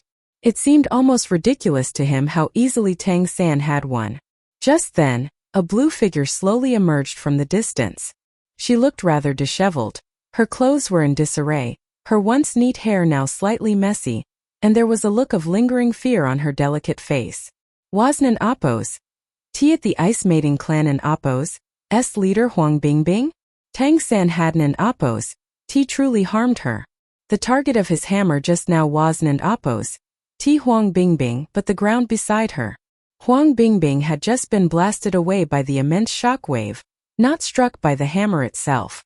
But at this moment her heart was filled with extreme fear. She had just received a good jolt, nothing more. But she could clearly feel how terrifying the power of that hammer was. If it had landed on her, the consequences would have been unimaginable. You win, Huang Bingbing said with some difficulty. Clan leader, you are too kind, Azura said as he put away Sky Shatterer, his gaze calm as he looked at her. Huang Bingbing took a deep breath and said, I will keep my promise. I will also push forward your suggestion. Good. So should we go back to the hotel first or do it here? Azura was referring to using the Throne of Frost to enhance his senior brother and Appo's bloodline. Huang Bingbing said let and Appo's do it here. I need to return to the clan as soon as possible. I and Appo's leave right after we and Appo's redone. Alright, Azura nodded. Seeing that Huang Bingbing was fine, Wu Bingji ran over. His expression was somewhat complex. Right now, he felt as if Tang San was the true senior brother. Tang San looked at Wu Bingji and said, Senior brother, go with the clan leader. I and Appo's wait here for you. As he spoke, he sat down cross-legged on the spot, showing no concern for Huang Bingbing, even though she was nearby. Huang Bingbing gave him a deep look and asked, Can you tell me what technique you used with that hammer just now? Azura replied calmly, It and Appo's the Great Sumur Hammer, a technique that compresses vast power into a small point. What a great technique. Come with me, Huang Bingbing said, directing the latter part at Wu Bingji as it turned and walked toward the nearby woods. Wu Bingji looked at Tang San, saw him nod, and then followed Huang Bingbing. Watching them enter the woods, Tang San quietly hid his hands in his sleeves. At this moment, his hands and even his arms were trembling violently. Uncontrollable spasms of pain came from his muscles, and his blood was surging within him. He might have coughed up blood if not for his mighty spiritual power. Although it seemed like he had won the battle just now by a landslide, he knew very well that unless he used his divine consciousness at all costs, it would have been tough to defeat Huang Bingbing, even if Huang Bingbing didn't use the Throne of Frost. When he brought down his hammer, the target wasn't and oppose Huang Bingbing. Only then did Huang Bingbing refrain from activating the Throne of Frost. Otherwise, although he might have technically won because the opponent used the Throne of Frost, the situation wouldn't and oppose have been as clear-cut as it was now. There was even a possibility that he might have been silenced. In the battle just now, Tang San had given his all. The suppression from the polar domain played a crucial role, and combined with the disorder wind-splitting hammer, it caught Huang Bingbing off guard. The temporal beacon was used to slow Huang Bingbing down. Its effect was comparable to a divine weapon's, and even Huang Bingbing and Oppo's cultivation couldn't and Oppo's fully resist it. Why wasn't an Oppo's Tang San affected? The simple answer was that he was actually affected. However, he used his chronocroc transformation to accelerate himself, so it appeared as if he weren't, and there was also the teleportation ability from the peacock bloodline. As for the final great Sumera hammer, he had invoked a sliver of his divine consciousness. His powerful ability from his previous life displayed extreme power in this life as well. However, he no longer had the clear sky hammer from his past life. He could only simulate some of the clear sky hammer and Oppo's characteristics with his divine consciousness and integrate them into the sky shatterer. This was the only way he could barely use this technique. The power was immense, but Tang San himself suffered from it due to both overexertion and insufficient toughness of his own physique. The entire process was very complicated, but in the end, he had managed to defeat his opponent and achieve the outcome he most desired. If Huang Bingbing had intended to use the Throne of Frost to get rid of him, with Tang San and Oppo's current strength, he wouldn't and Oppo's have been able to win against her. But if he had fully unleashed his divine consciousness, escaping with Wu Bingji wouldn't and Oppo's have been a problem. In that case, they would have become mortal enemies, and the Ice Maiden clan wouldn't and Oppo's be worth cooperating with. As it turned out, Huang Bingbing was rational and chose the best outcome. Huang Bingbing led Wu Bingji into the woods. She didn't and Oppo's immediately released the Throne of Frost but stopped and turned to look at Wu Bingji. Wu Bingji stopped as well and looked at her, feeling a bit uneasy. After all, this was the clan leader of his maternal clan. Huang Bingbing took a deep breath and asked, "How old are you this year?" Wu Bingji replied, "I am not sure how old I was when my teacher found me, but I should be about 20 now." 20? 20 years ago? She squinted her eyes, lost in thought. Wu Bingji suddenly realized something and exclaimed, "No, Don and Oppo's Huang Bingbing waved her hand and said, "Even if I find out who your parents are, I won't and Oppo's harm them. What they did might not be wrong. Perhaps this is the future path for our clan, so Don and Oppo's worry. Once the clan makes a decision, I will find you. And if I can find your mother, I will bring her along." Wu Bingji and Oppo's expression became somewhat complex, but he still nodded lightly. "You inherited our clan and Oppo's bloodline power. And even though it and Oppo's not pure and you have human blood, you and Oppo's cultivated to this level, which is quite remarkable. I have to say, you humans Don and Oppo's cultivate slowly. Even though you and Oppo's not a full member of the Ice Maiden clan, I hope that in the future, no matter what happens, you and Oppo's lend a hand when our clan needs help." Wu Bingji looked at her in surprise, knowing that the demon and nymph clans had always looked down on humans, treating them as slaves or vassals. However, he quickly understood that Huang Bingbing and Oppo's change in attitude was related to her defeat by Tang San. Tang San had earned her recognition with his strength. He nodded without hesitation. "Absolutely." A dazzling gigantic ice throne suddenly appeared behind Huang Bingbing, radiating an icy blue glow. Instantly, the surrounding air temperature plummeted, everything turned cold, and frost began forming on the grass and trees around them. "Kneel before it. This is the inheritance of your ancestors," Huang Bingbing said, stepping aside. Wu Bingji hesitated for a moment but then knelt as instructed. The Ice Maiden clan was different from other demon or nymph clans, as far as he was concerned.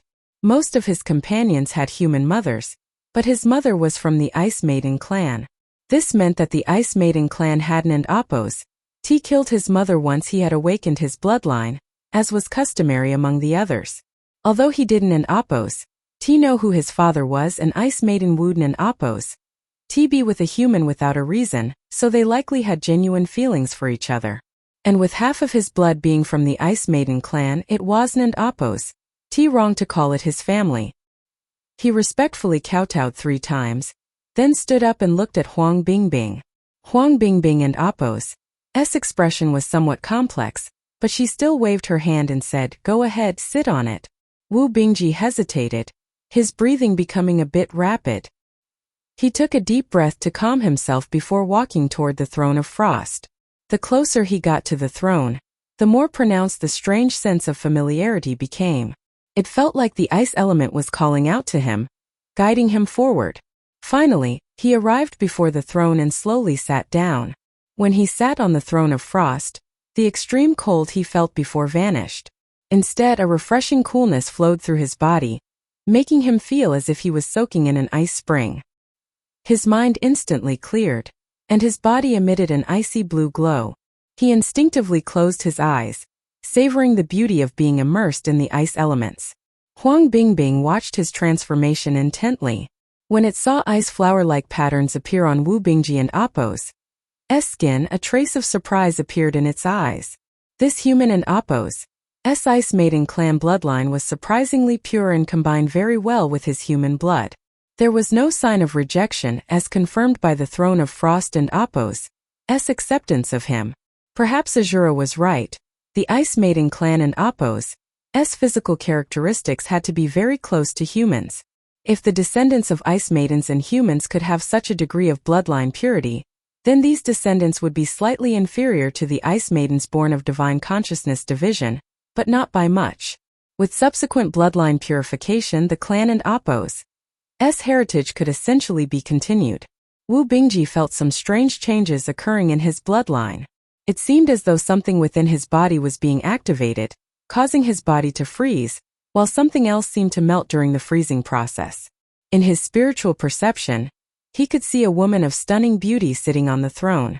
Around the throne were crisscrossing images, seemingly recording her life. Strange sensations followed, as if he had learned something intangible, and he felt that his perception of an affinity with ice slowly improved. The feeling of cold gradually disappeared because he had become the cold itself. At dawn, Wu Bingji returned. Tang San ended his meditation and looked at him, noticing that his senior brother seemed different. Compared to before, Wu Bingji's aura had turned more subtle, carrying an otherworldly feeling.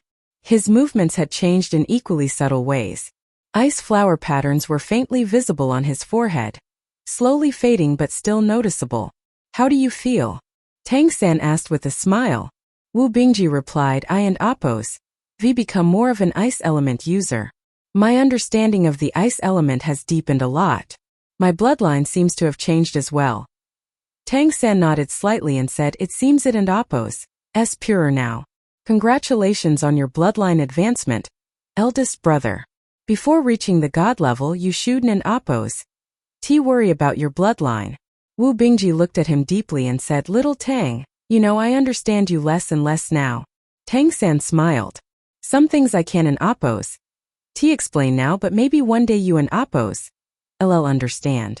But rest assured, eldest brother, everything I do is for humanity. After all, I am human. Yes, I believe you, and so does everyone else. So even though the things you do and say make us wonder, no one asks because we Don and Appos' want to cause you trouble." Tang San patted his shoulder and said, "Let and Appos' go back so we Don and Appos' worry everyone." All right. Wu Bingji had just been through a bloodline awakening thanks to the Throne of Frost, and needed to stabilize his energy.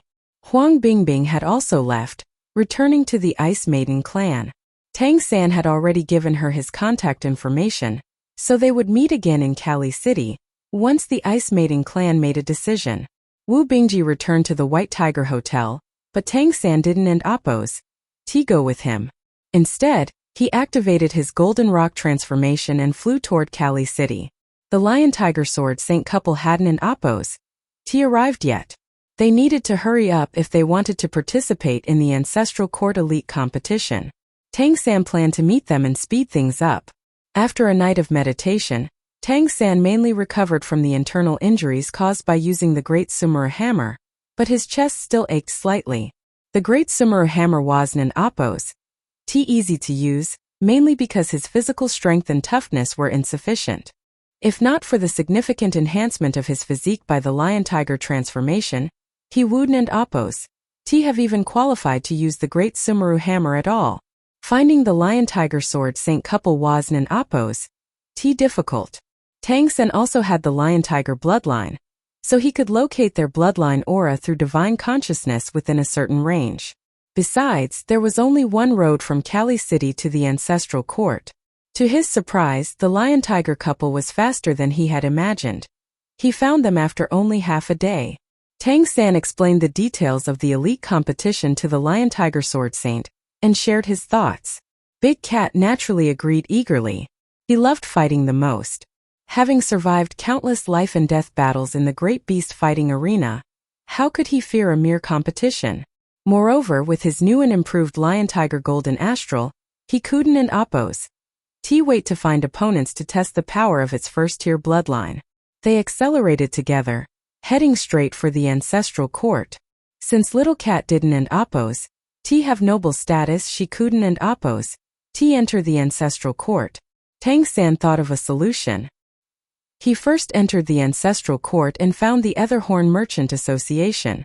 He asked them to help sneak Little Cat in and forge some identity documents. She wouldn't be exposed if there wasn't a comprehensive inspection. After the auction of the array discs, the Etherhorn Merchant Association was filled with anticipation for whatever the array master would bring out next. Tang San and Appo's request wasn't too difficult, and Su Xiren promptly handled it. The following day, Tang San, the Big Cat, and the Little Cat entered the Ancestral Court together. It was the couple and Appo's first time in the Ancestral Court, and Tang San introduced them to some aspects of it. Seeing the many sacred mountains, the longing in the Big Cat and Appo's eyes was unmistakable. He had always been ambitious, but his bloodline issues had forced him to suppress this ambition. Moreover, with his wife being seriously ill for a long time, he hadn't had the heart to think about these things. But with Tang San and Appo's help, the lion-tiger bloodline evolved, the lion-tiger golden astral was successfully improved, and the bloodline issue that plagued him, his wife, and his clansmen was resolved. This reignited the fire deep within him as he cultivated in Golden Valley. So when Tang San mentioned the god-slaying sword, Big Cat agreed without hesitation. This was the kind of opportunity he longed for. He knew that if he relied solely on the lion-tiger clan, it was impossible to aspire to the level of Demon Emperor in the future. Only a strong clan could help him become a peak powerhouse. Today was the last day to register for the Ancestral Court Elite competition.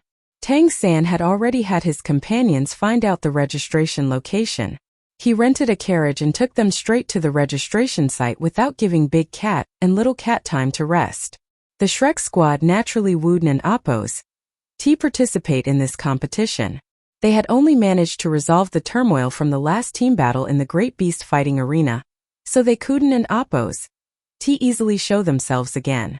Therefore, Tang San had his companions continue their cultivation on the sacred mountains, with only Big Cat participating in the elite competition this time.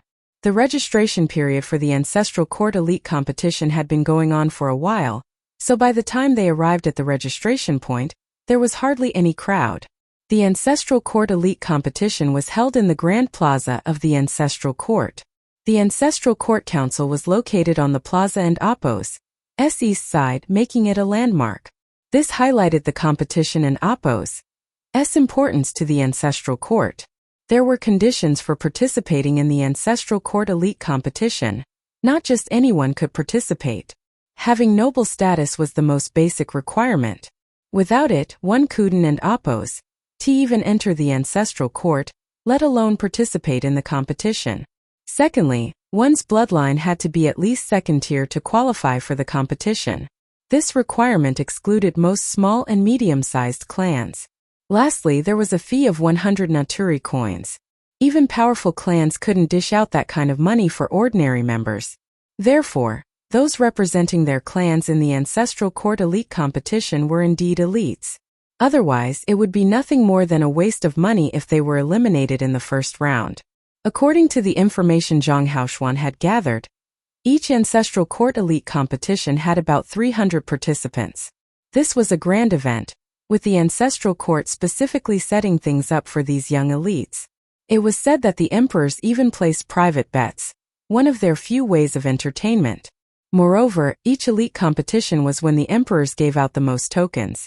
When they saw talented youths, they would extend olive branches, regardless of whether they were from the same clan or not. Today was the last day to register, and the competition would start in 3 days. There were no complicated round-robin formats, just elimination matches. Win and advance, lose and be eliminated. It was that simple. As for those who were strong but met an even stronger opponent, that was too bad for them. Luck is also part of one's strength. And speaking of that, whenever the Ancestral Court Elite competition was about to start, the Celestial Fox Demon Emperor would order all his clan members to stay away and not interfere with the competition and Oppo's luck. The Celestial Fox clan was not skilled in combat, and naturally did not participate in the elite competition. However, if someone managed to get a powerful Celestial Fox to enhance their luck, their chances of drawing favorable lots and winning would significantly increase. Hence this rule was established. No one dared to disobey the Celestial Fox Demon Emperor and Oppo's orders, and his descendants least of all, so the Celestial Fox clan had never interfered with the competition.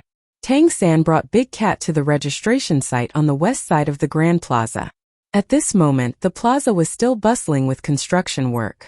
The construction of the battle stages was close to finished. There were 3 giant stages over 200 meters in diameter each, and many protective measures being put in place. This was quite an extensive project. The registration site was now deserted. Most of those who wanted to register had long since done so. It was just a small shack practically. 2 tall males with long fiery red hair, exuding a powerful aura, were in charge of registration. Phoenix demons. Tang San immediately recognized their features. They appeared to be from the same clan as the Undying Demon Emperor. Tang San wore a mask and a hood, while Big Cat only wore a hood. They approached the registration desk, and Tang San said, "Hello, my friend wants to register for this elite competition." The Phoenix demon on the left looked up at the Lion Tiger Sword Saint. When he saw Big Cat and Oppo's appearance, a trace of surprise appeared on his face. "What clan are you from? Why do you look so strange?" Novel Lunar logo. Novel Lunar. Home. Browse. Genres. Search novels. Login. Novel Lunar logo. Novel Lunar. Home. Latest updates. New novels. Completed. Ranking. Genres. Login. Soul Land 5. The Rebirth of Tang San. Chapter 454. Chapter 454. October 30th, 2025. Previous. 454. 1101. Next. Novel AI Studio explore our top 10,000 plus free novels. Big Cat lifted his hood, revealing his face. His lion-like features with tiger stripes radiated a strong masculine aura. Lion Tiger Clan? The 2 Phoenix Demon staff members were experienced and immediately recognized his race upon seeing his whole appearance. The Phoenix Demon on the right frowned and said, "What is a Lion Tiger Clan member doing here? What qualifications do you have to participate in the elite competition? Do you really think your cursed bloodline makes you elite?" Big Cat and Oppo's pupils contracted, but just as Tang San feared he might erupt, Big Cat calmly said, "I registered according to the rules. You can test me to see whether I meet the qualifications." Seeing Big Cat remain calm in such a situation, Tang San couldn't help but think more highly of him. Despite his rough exterior, he was not someone who acted recklessly. The 2 Phoenix demons exchanged glances. The one on the left motioned to the one on the right, who reluctantly took a form and said, "Fill out the form, then take the test." A bloodline test was the main requirement for participating in the Ancestral Court Elite competition. The bloodline had to be at least second tier, and one could enter the competition after paying the fee. In the eyes of most demon races, the Lion-Tiger clan was a cursed clan, rejected by both the lion and tiger races. It was said that the hybrid bloodline of these two powerful clans was cursed and prone to collapse at any moment, leading to them banishing their unfortunate descendants. Tang San stepped forward and paid the fee of 100 Naturi coins while Big Cat filled out the form. Seeing the 100 coins laid out in front of them, the two phoenix demons Kuden and Appos helped but show expressions of surprise. This was no small amount of money, and if the test failed it wouldn't be refunded. Could this Lion-Tiger clan member have a strong enough bloodline to participate in the competition? The phoenix demon on the left put away the form that Big Cat had filled out and motioned for him to follow. "Follow me." Big Cat and Tang San followed him to a room in the back. In the center of the room stood an object that looked like a stone tablet standing upright, and at its center was a crystal column. The staff member instructed Big Cat, "Place a drop of your blood down there." He pointed at a groove at the base of the crystal column on the stone tablet.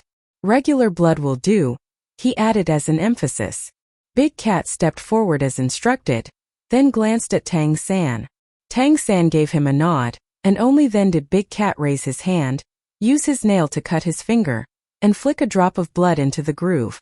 As soon as the drop of blood merged into the groove, there was a soft poof and an intense light surged upward, rushing along the base of the crystal column. There were clearly labeled markings on the side of the crystal column. They were in 30-centimeter increments. The first mark read 5, likely representing a 5th-tier bloodline. 90 centimeters marked the 4th tier, 1.8 meters the 3rd, 3 meters the 2nd, and only at 4.5 meters was it considered 1st tier. The incandescent light instantly shot upward when the Lion-Tiger sword saint dripped his blood on the tablet. Speed was astonishing. In hardly an instant the light shot up past 90 centimeters, then 1.8 meters and immediately approached 3 meters. Seeing this, the two phoenix demons glanced at each other with expressions of astonishment on their faces. They had worked here for a long time and had tested countless competitors, witnessing many different bloodlines. But such a rapid rise was extremely rare. At this speed, a 2nd-tier bloodline was a sure thing. Before they could fully process their surprise, the incandescent light had already reached the 3-meter mark and continued to surge upward. The intense glow of the rising blood aura was blinding, and it showed no signs of slowing down. It passed 3.3 meters, then 3.9 meters, 4.2 meters. By this point, the two staff members had their mouths wide open. They knew exactly what this meant. 1st-tier bloodline? Both phoenix demons gasped in unison. Yes, it had reached 4.5 meters. And yet it was still showing no signs of stopping. Since the stone tablet was 6 meters tall, the crystal column was also capped at 6 meters, even though the cutoff mark for 1st-tier bloodlines was at 4.5. This meant that even within 1st-tier bloodlines there were differences. A bloodline at 4.5 meters and one that reached 6 meters were undoubtedly at different levels. Tang San watched the crystal column intently, pondering. This is quite a helpful device. I wonder if I can get one for Golden Valley in the future to test the bloodline strength of my companions. Humans with a demonic god transformation often face the issue of insufficient bloodline strength. Though external means could improve it, the effects were always hard to gauge exactly. A device that could measure everyone's bloodline strength would be incredibly valuable. By the time he looked at it again, the light had reached 4.8 meters. At this point, all traces of disdain had vanished from the faces of the two phoenix demons. They were well aware of what a 1st-tier bloodline implied, not to mention that every unit above 4.5 meters meant greater strength. Fewer than 20 participants had passed the 4.8 meter mark, and Big Cat and Appos' light was still going up. When had the Lion-Tiger clan and Appos' bloodline become so powerful? Was this a mutation? After all demons and nymphs with a 1st-tier bloodline had the potential to become emperors. The White Tiger Demon Emperor had a mutated bloodline. Could this Lion-Tiger be the same? Finally, Big Cat and Appos' bloodline light stopped just shy of 5.1 meters. This instantly placed him among the top 10 competitors in terms of bloodline tier. Bloodline power alone didn't and Appos' determine everything. One's strength came from multiple factors. However, having a bloodline in the top 10 made this person highly likely to achieve a top rank. The two Phoenix demons and Appo's attitudes toward Big Cat had changed entirely. There was now a clear sense of respect in their eyes. Even though they were from the Phoenix race, their bloodlines weren't strong enough. Otherwise, they wouldn't be working as staff here. In the demon world, power was revered, and nobody would think them hypocritical just because they now acted respectfully. Is that all? Big Cat asked calmly. Although his expression was neutral, the gleam in his eyes was unmistakable. Although Big Cat had long felt that his bloodline had reached the first tier, he didn't know the exact level. It was just as Tang San had expected. The test confirmed that he had not only reached the first tier but was among the strongest within that tier. This knowledge gave him immense confidence. Yes, of course. Your bloodline strength is truly outstanding. You will undoubtedly shine in this competition, one of the Phoenix demons said respectfully. Alright, that's it, Big Cat said, turning to look at Tang San. Tang San gave him a slight smile. Their eyes met, and nothing more needed to be said. The deep gratitude in Big Cat and Appo's eyes seemed so intense it could almost melt Tang San. Yes, without Tang San, Big Cat would still be troubled by the bloodline conflict. How could he possibly possess such a powerful bloodline? They returned to the front hall to complete the remaining registration work. The Phoenix demon then respectfully said, Lord Big Cat, your registration is complete. You just need to wait for the draw to determine your match in the competition. However, there's a new rule in this year's elite tournament that I need to explain to you. Big Cat was somewhat taken aback. What is it? The Phoenix demon explained, this time we also have a doubles competition in addition to the individual competition. If you have a strong clanmate to participate with you, that's allowed. The doubles competition is designed to promote teamwork, especially between different races. The Ancestral Court has recently studied the transformative effects of cooperation between different races. That's why we've added this new competition format, and the rewards for the doubles competition are even more generous than those for the individual one, at Big Cat said in surprise. This is to observe the tacit understanding between different races and how well they're working together. Right? Yes, the Phoenix demon said. The only time we can gather so many first and second tier bloodline powerhouses is during the Ancestral Court Elite Tournament, so the Ancestral Court has now decided to use this new competition format. In the individual competition, only the top 3 receive rewards, while in the doubles competition the top 10 will receive rewards, and the rewards are even more generous. Big Cat turned to look at Tang San. Tang San said, how about you let Little Cat participate? Big Cat shook his head and said, she can, and Appo's she doesn't, and Appo's have a noble title, so she doesn't, and Appo's meet the requirements. How about? As he spoke, a hint of a smile appeared in his eyes. Me? Tang San was momentarily stunned. He had no plans to participate in the competition, especially since the issues with the team battle had just been resolved. He still hoped to stay low-key for a while and keep things steady. Big Cat nodded. Yes. If we team up, Wooden and Appo's the doubles championship be easily in our grasp? The two Phoenix demons were stunned. One hurriedly said, wait a minute. This one should be a human noble, right? Only nobles can enter the Ancestral Court, and humans are no exception. That and Appo's right, Big Cat answered for Tang San. Humans probably can, and Appo's participate. Their bloodline doesn't, and Appo's meet the requirements. Even being a noble one, and Appo's help, the Phoenix demon quickly added. Even a first-tier bloodline? Big Cat asked in confusion, but it was too late when Tang San wanted to stop him. The Phoenix demon looked at him in shock. There are humans with a first-tier bloodline? Big Cat glanced at Tang San again, realizing he had misspoken. Tang San said helplessly, what are the rewards for the doubles competition? The Phoenix demon explained, the reward for first place is very generous. It includes tokens from all the demon and nymph emperors, which means you can join any of their courts and be in their favor anytime. Additionally, each winner receives a divine item that suits them. The first place in the individual competition receives the same reward, but of course it and Appo's only for one person. The rewards for second and third place are slightly less, and the rest get nothing. Meanwhile, the top 10 in the doubles competition all receive some measure of reward. The fixed reward is a top-tier rare item, and the top rankers get first pick. As for the number of tokens they get, that depends on how many emperors favor the participants. Tang San said so. The first place prize is a divine item plus all the tokens, while the lower rankings are tokens from favored emperors and the right to choose a rare item. The higher the ranking, the earlier you choose, right? Yes, that and Oppos. That's exactly it. But please excuse me for saying this, having a human register for this competition is, well. The Phoenix Demon now addressed Tang San respectfully as Big Cat and Oppos.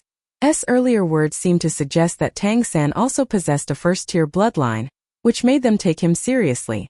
Tang San nodded slightly. To be honest, the rewards tempted him. Between being given a divine item or having the right to choose a rare item, he valued the chance to select a rare item. If something like a temporal beacon came up, it would be far stronger than an ordinary divine item. The treasures in the ancestral court were truly countless. Then how can he participate? Just as Tang San was ready to give up, Big Cat asked at the worst possible moment. The Phoenix Demon replied, only with an emperor and Oppos' sponsorship. If an emperor has acknowledged you, then we naturally have no reason to question your eligibility. So troublesome. Big Cat frowned. He had genuinely hoped to team up with Tang San. After all, he had lost to Tang San in the past, and although he now possessed a first-tier bloodline, his immense respect for Tang San and Oppos' strength had not changed in the slightest. Big Cat truly believed they could secure a high ranking if they teamed up. I do have a token, Tang San said, flipping his wrist. In his palm appeared a small sword-shaped object, the token of the Sword Saint Demon Emperor. Seeing the token in his hand, the Phoenix Demons were shocked and immediately re-evaluated him. Earning the recognition of an emperor was no easy task. It was impossible without absolute strength and abilities that aligned with the emperor and Oppos' expectations. Anyone possessing an emperor's token was destined to become at least a demon or nymph king, potentially even a great demon or great nymph king in the future. Although the Sword Saint Demon Emperor wasn't ranked among the top, his combat power was formidable. Many demons and nymphs climbed the Sword Saint's sacred mountain, but those who could obtain a token were extremely rare. For this person to have obtained the Sword Saint Demon Emperor's token, it was clear that his killing abilities must be extraordinary. The Phoenix Demon's attitude was now even more respectful. In that case, as long as your bloodline is second tier or higher, you can participate. Do you really want me to compete? Tang San asked Big Cat helplessly. He was genuinely hesitant. You and Oppos. Nobody if you don and Oppos. Draw others' envy. Come on, just join. You have the Sword Saint Demon Emperor and Oppos' token, which makes you one of the Sword Saint Palace and Oppos' people, right? So what if you and Oppos human? With a Demon Emperor backing you, what's there to fear? Looking at the Sword Saint token in Tang San's hand, Big Cat's eyes were filled with envy. After all, he too carried the title of Sword Saint, but there was no comparison between his title and that of the Sword Saint Demon Emperor. Seeing Tang San's Sword Saint token, how could he not feel utterly jealous? If he had the chance, he would also go to the Sword Saint Palace to cultivate. Listening to Big Cat's words and observing the expressions of the two staff members, Tang San suddenly realized something. He had underestimated the value of an emperor's token. An emperor's token represented far more than just a simple token of acknowledgement. It showed actual recognition from an emperor. And with that recognition came genuine protection. Even though he was human with an emperor and Oppos' backing, his race was no longer a problem. Emperors cared little about that. The rewards of the elite competition were too tempting. In that case, I'll give it a try. In the individual competition, I'll clear the way for you. That last part was meant for Big Cat. It would carry even greater significance if Big Cat could win the individual competition. As for the doubles competition, Big Cat could take the lead and Tang San could assist, keeping a low profile without revealing too much of his strength. Thinking of this, a faint smile appeared on Tang San's lips. Let and Oppos' take the test then. Returning to the back hall, Tang San approached the massive stone tablet and let a drop of his blood fall. As the blood dropped, he intentionally activated the lion-tiger bloodline imprint within him, making his bloodline lean more toward the lion-tiger. As the blood fell, white light surged, and the light on the crystal pillar slowly began to rise. Watching the speed at which the light ascended, the two peacock demons were momentarily stunned, and Big Cat furrowed his brow. Not because it was too fast but because it was too slow. Compared to Big Cat's earlier test, the speed at which the light rose for Tang San was significantly slower. It only passed 30 centimeters after 3 full seconds. Normally, the speed of the ascent was proportional to the strength of the bloodline. Such slow progress typically signified failure. Tang San was curious about how far his bloodline would go, while deliberately using the lion-tiger bloodline. Judging by the speed, was his bloodline not strong enough? Could it be that he didn't and Oppose to even reach the second tier? That shouldn't and Oppose to be possible. He could use the lion-tiger golden astral and it was every bit as powerful as Big Cat's. Or perhaps the test didn't recognize it due to his human bloodline. While he was thinking, the light on the crystal pillar slowly climbed past 60 centimeters. It was slow, but its speed didn't diminish and stayed relatively stable. That it continued to rise 90 centimeters, 1.2 meters, 1.5 meters, slowly yet steadily. The expressions of the two phoenix demons changed again. From their experience, bloodline strength tests usually slowed down as they progressed, and toward the end the rise would be the slowest. This was exactly how it had been with Big Cat earlier. However, the human situation seemed different. The light was rising at a constant speed. It was not fast, but it wasn't slowing down either. How was that even possible? It was truly strange. In another few moments, the light reached 1.8 meters. A third-tier bloodline was already assured. For a human to have a third-tier bloodline was considered quite impressive in the eyes of these phoenix demons. Yet, the light on the crystal column continued to rise at the same steady speed. Who could even explain this? Then it reached 2.1 meters. 2.4 meters. Tang San was also curious as to why this was happening. Even with his not insubstantial knowledge about bloodline power, this bloodline test baffled him. In any case, since he had decided to compete, he needed to surpass 3 meters to prove he had a second-tier bloodline. A second-tier bloodline would be perfect, allowing him to participate while remaining low-key. After all, this was just the tier of a single bloodline imprint. If he hadn't been concerned about the purity of his bloodline, he would have used the Chrono Croc bloodline instead. But fearing it might not reach the second tier, he had opted for the lion tiger. Meanwhile, the light had reached 2.7 meters. He was already approaching the level of a second-tier bloodline at 3 meters. At that moment, the sound of a bell suddenly rang from outside. One of the phoenix demons exclaimed in surprise, "It's the last day, are people still coming to register? I'll go check. You stay here." The speaker left, while the other phoenix demon remained to monitor the rise of Tang San's bloodline light. Tang San frowned slightly. For some reason, when the bell rang, he felt his heartbeat quicken. His sensitivity to his fate had increased with the growth of his celestial fox bloodline. A sudden acceleration of his heartbeat usually indicated that something was about to happen, and it was somehow related to the bell he just heard. Could the powerful individual registering outside affect me and Big Cat in this competition? 3 meters.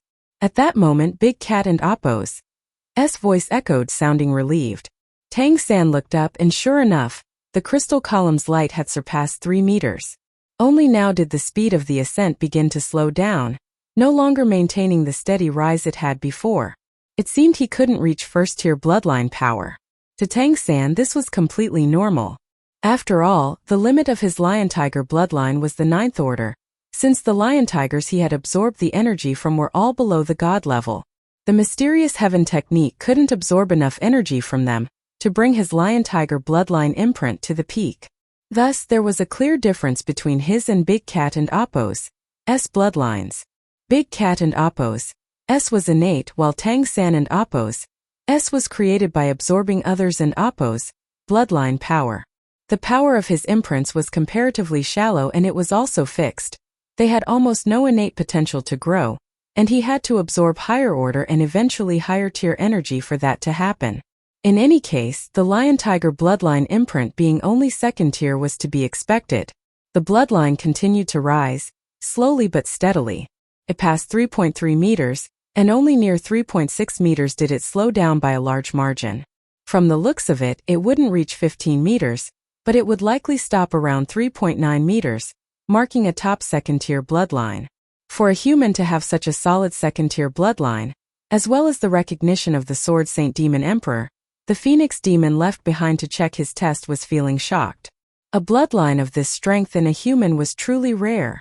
After all, even when humans inherited a demon or nymph bloodline sufficiently powerful to use the demonic god transformation, their bloodline strength was diluted. Such a strong bloodline meant that whichever demon or nymph clan he was part of had a first-tier bloodline. Finally, just before it reached 4 meters, the light column stopped and no longer continued its ascent. Is that good enough? Big Cat was more anxious than Tang San. It's good enough. Congratulations, you're qualified to compete. You're entering both the individual and doubles competition, right? You'll each need to pay an additional 100 Naturi coins for the doubles competition. That's 200 per person. Hearing the amount, even Tang San, who didn't usually care much about money, had to keep his jaw from dropping to the floor. The ancestral court sure knew how to make money. Big Cat looked at Tang San. Got enough? Yeah, I've got enough, Tang San said, resigned. In that case, please follow me to register, the Phoenix Demon said with a smile. At that moment, the door opened and the Phoenix Demon, who had gone outside earlier, returned with a somewhat odd expression.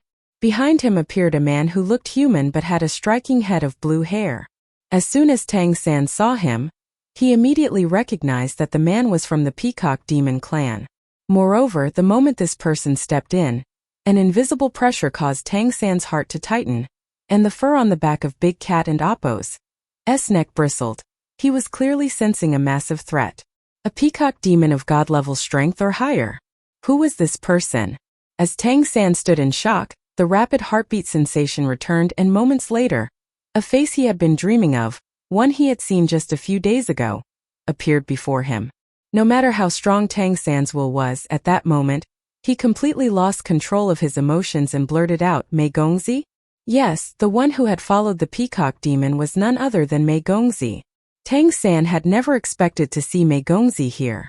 When they parted, she had mentioned undergoing the next trial with the Peacock Great Demon King. Yet, she had arrived here at the Ancestral Court Elite Competition registration. For a moment his mind went completely blank. Hearing his exclamation, both the Peacock Demon and Mei Gongzi turned their gazes toward him. Mei Gongzi's eyes also showed shock as she exclaimed, Azura? What are you doing here? Weren't you? Traveling from Kali City to the Ancestral Court took quite a long time. They had only parted a few days ago, 4 or 5 days at most, and yet they were meeting again in the Ancestral Court. How was it possible for Azura to be here that fast? The powerful Peacock Demon turned his head in confusion, looking at Mei Gongzi and then at Tang San. You know each other? Mei Gongzi took a deep breath to calm herself, then nodded and said, His name is Azura, my human friend. Azura, this is my father. Hearing her introduction, Tang San immediately understood. Although he had seen this man's figure from afar during the battle over Kali City between the Peacock Great Demon King and the Crystal Phoenix Demon Emperor, that was really only just a figure with light flashes in the background. Seeing him up close, Tang San couldn't help but feel strange. This was his future father-in-law? The father of his wife in this world? Suppressing the impulse to call him father-in-law, Tang San bowed slightly and said, Greetings, clan leader. The Peacock Great Demon King nodded slightly, then glanced at the height the crystal column had reached. His gaze shifted to Big Cat, and he asked in surprise, Lion Tiger Clan? Have your bloodline problems been solved? He had subconsciously assumed the bloodline sample being tested belonged to Big Cat. Upon hearing Tang San address him as clan leader, combined with the bloodline strength and the features of the Peacock Demon clan, Big Cat immediately understood who this person was. After all, though he had never seen the city lord in person, he had spent many years in Kali City. He quickly responded respectfully, Clan leader, this isn't my bloodline test. It and Appo's brother Azura's. I've been in Kali City for some time, competing in the Great Beast fighting arena. Human? Second tier? The Peacock Great Demon King suddenly looked at Azura with a hint of surprise and respect. A human's bloodline reaching such a height was something he had never seen before, excluding Mei Gongzi, of course. Yes, the Phoenix Demon standing nearby quickly replied respectfully. Although there was discord between the peacock race and the phoenix demon clan, it didn't apply to their particular clan. All right, please test my daughter's bloodline, the peacock great demon king said, waving his hand toward Mei Gongzi. He didn't say anything more or engage in further conversation with Azura. Mei Gongzi stepped forward as instructed, though her gaze remained fixed on Azura. It truly felt like encountering an old friend in a foreign land. At that moment she had a strange thought. Has Azura been at the ancestral court all along? Did he return just to meet me and then headed back here again? Tang San and Appo's emotions were equally complicated. Mei Gongzi's appearance here meant she was undoubtedly participating in the ancestral court elite competition. The fact that the peacock great demon king personally brought her. Is this to publicly confirm her status as his successor? If so, this competition will be her first test, earning the recognition of the high-ranking members of the ancestral court. Could this be the trial she had mentioned earlier? But didn't she say it was taking place within the Peacock Demon Clan's estate? Shit, what if Mei Gongzi and Big Cat both compete in the individual competition? Who do I help? I'm not someone who prioritizes romantic interests over friends. But, well, Mei Gongzi is also a friend now, isn't she? Yes, absolutely. I knew her before I even met Big Cat after all. Unaware of Tang San and Appo's complicated thoughts, Big Cat was simply surprised that the Peacock Great Demon King had personally brought the little princess to compete. And it seemed she knew Tang San. She even appeared to be a human hybrid. After all, wasn't her hair black, rather than the signature peacock blue of her clan? Please, the Phoenix Demon staff member gestured politely to Mei Gongzi. Mei Gongzi slowly walked toward the testing stone tablet. She glanced first at Tang San, then at the 3.9-meter mark on his bloodline test, and her expression grew slightly odd. His bloodline isn't first tier? She had seen Azura in action multiple times, and knew he possessed more than one type of bloodline. Is this just one of his bloodlines at this strength? While pondering, she cut her finger and let a drop of blood fall into the groove. Immediately, Tang San felt a strange sensation rise in his heart. His blood had just been in the groove, and now Mei Gongzi's blood was there. Didn't that mean their blood was mixing together? Felt strangely intimate. As for the previous blood that had been tested, his powerful blood aura had already overwhelmed it, so it didn't count. As the blood dropped into the groove, the light on the crystal pillar immediately began to rise. It wasn't an Appo's moving very fast. Yes, just like Tang San and Appo's test, it wasn't rising quickly. The speed was almost the same as his. The Peacock Great Demon King frowned slightly, but Tang San whispered to Mei Gongzi, "Don't worry. It seems like our human bloodlines rise slowly but steadily. That's how mine was just now." Mei Gongzi nodded at him. Tang San quietly asked, "Are you joining the individual competition? How about the doubles competition?" "I'm just entering by myself," Mei Gongzi replied instinctively. But as soon as the words left her mouth, her gaze froze on Azura and Appo's face and she blinked. Azura also blinked, looking right back at her. As he said, the crystal pillar rose steadily and continuously. Although it wasn't fast, it seemed slightly quicker than Tang San and Appo's 60 centimeters, 90 centimeters, 1.2 meters, 1.5 meters. It quickly passed 1.8 meters, then 2.1 meters, and finally 2.4 meters. Watching the steady and sustained rise, the Peacock Great Demon King and Appo's expression returned to normal. The two Phoenix demons were also watching. Mei Gongzi's bloodline was of great interest to them after all. The Peacock demons and the Phoenixes had been rivals for the title of King of Birds for countless years. The battles between the Peacock Demon Emperor and the Undying Demon Emperor had never determined who was stronger, and their standoff had lasted for years. Only after the fall of the Peacock Demon Emperor did the Peacock Demon clan decline, allowing the Phoenix race to secure the title. And today, the daughter of the Peacock Great Demon King, a daughter he had with a human female to boot, was here to compete in the elite tournament. What did this mean? The Phoenix clans also had participants in the competition. It would be interesting to see just how strong this Peacock Demon princess was. Standing beside Mei Gongzi, Tang San could sense it. She was at the 9th order. Yes, the 9th order. Although she had likely broken through just recently, her aura was noticeably more substantial than when they met just a few days ago. 3 meters. A second-tier bloodline was already confirmed. The Peacock Demon clan possessed true first-tier bloodlines. But would she still reach first tier if she had human blood? After reaching 3 meters, the rise in Mei Gongxi's bloodline strength didn't slow down as Tang San's had. Instead, it rose steadily, clearly showing more potential than his. Tang San's bloodline strength had reached 3.9 meters, so she was likely to reach 4.5 meters, the threshold for a first-tier bloodline. It was approaching 3.6 meters, and at that moment the speed of Mei Gongxi and Appo's bloodline light began to drop. Is it slowing down after passing 3.6 meters? Can she still reach 4.5 meters? Just as everyone was having the same doubts, a strange scene unfolded. Mei Gongxi's light on the crystal pillar, which had been slowing down, suddenly accelerated again. And this time it was even faster than before, continuing its rise. What the? How is it accelerating? The 2 Phoenix Demon staff members watched, utterly dumbfounded. But the evidence was right before them. There was no denying it. The device was 100% accurate. If her bloodline power could somehow boost itself, then that was that. 3.9 meters, 4.2 meters, 4.5 meters. A first-tier bloodline was confirmed, and it was still rising. Big Cat, the lion-tiger sword saint, stood watching, his face showing surprise. This girl and Azura were both half human, so was she stronger than Azura? The test proved everything. 4.8 meters. After passing 4.8 meters, the speed finally began to drop again, but by then it didn't matter. Mei Gongxi's status as a first-tier bloodline holder was undeniable.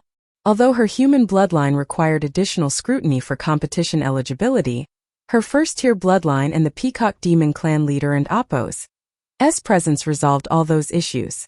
After all, the Peacock Demon clan had once produced a demon emperor. The light passed 5.1 meters. Little by little, she had surpassed Big Cat's record. This level of bloodline power placed her firmly among the top ranks. And that was with human blood in her veins. Tang San had a faint suspicion about the reason behind Mei Gongxi's second surge in bloodline strength. It likely came from another bloodline within her. The White Tiger bloodline inherited from her mother, a legacy from the White Tiger Demon Emperor. The combination of 2 first-tier bloodlines created this phenomenon.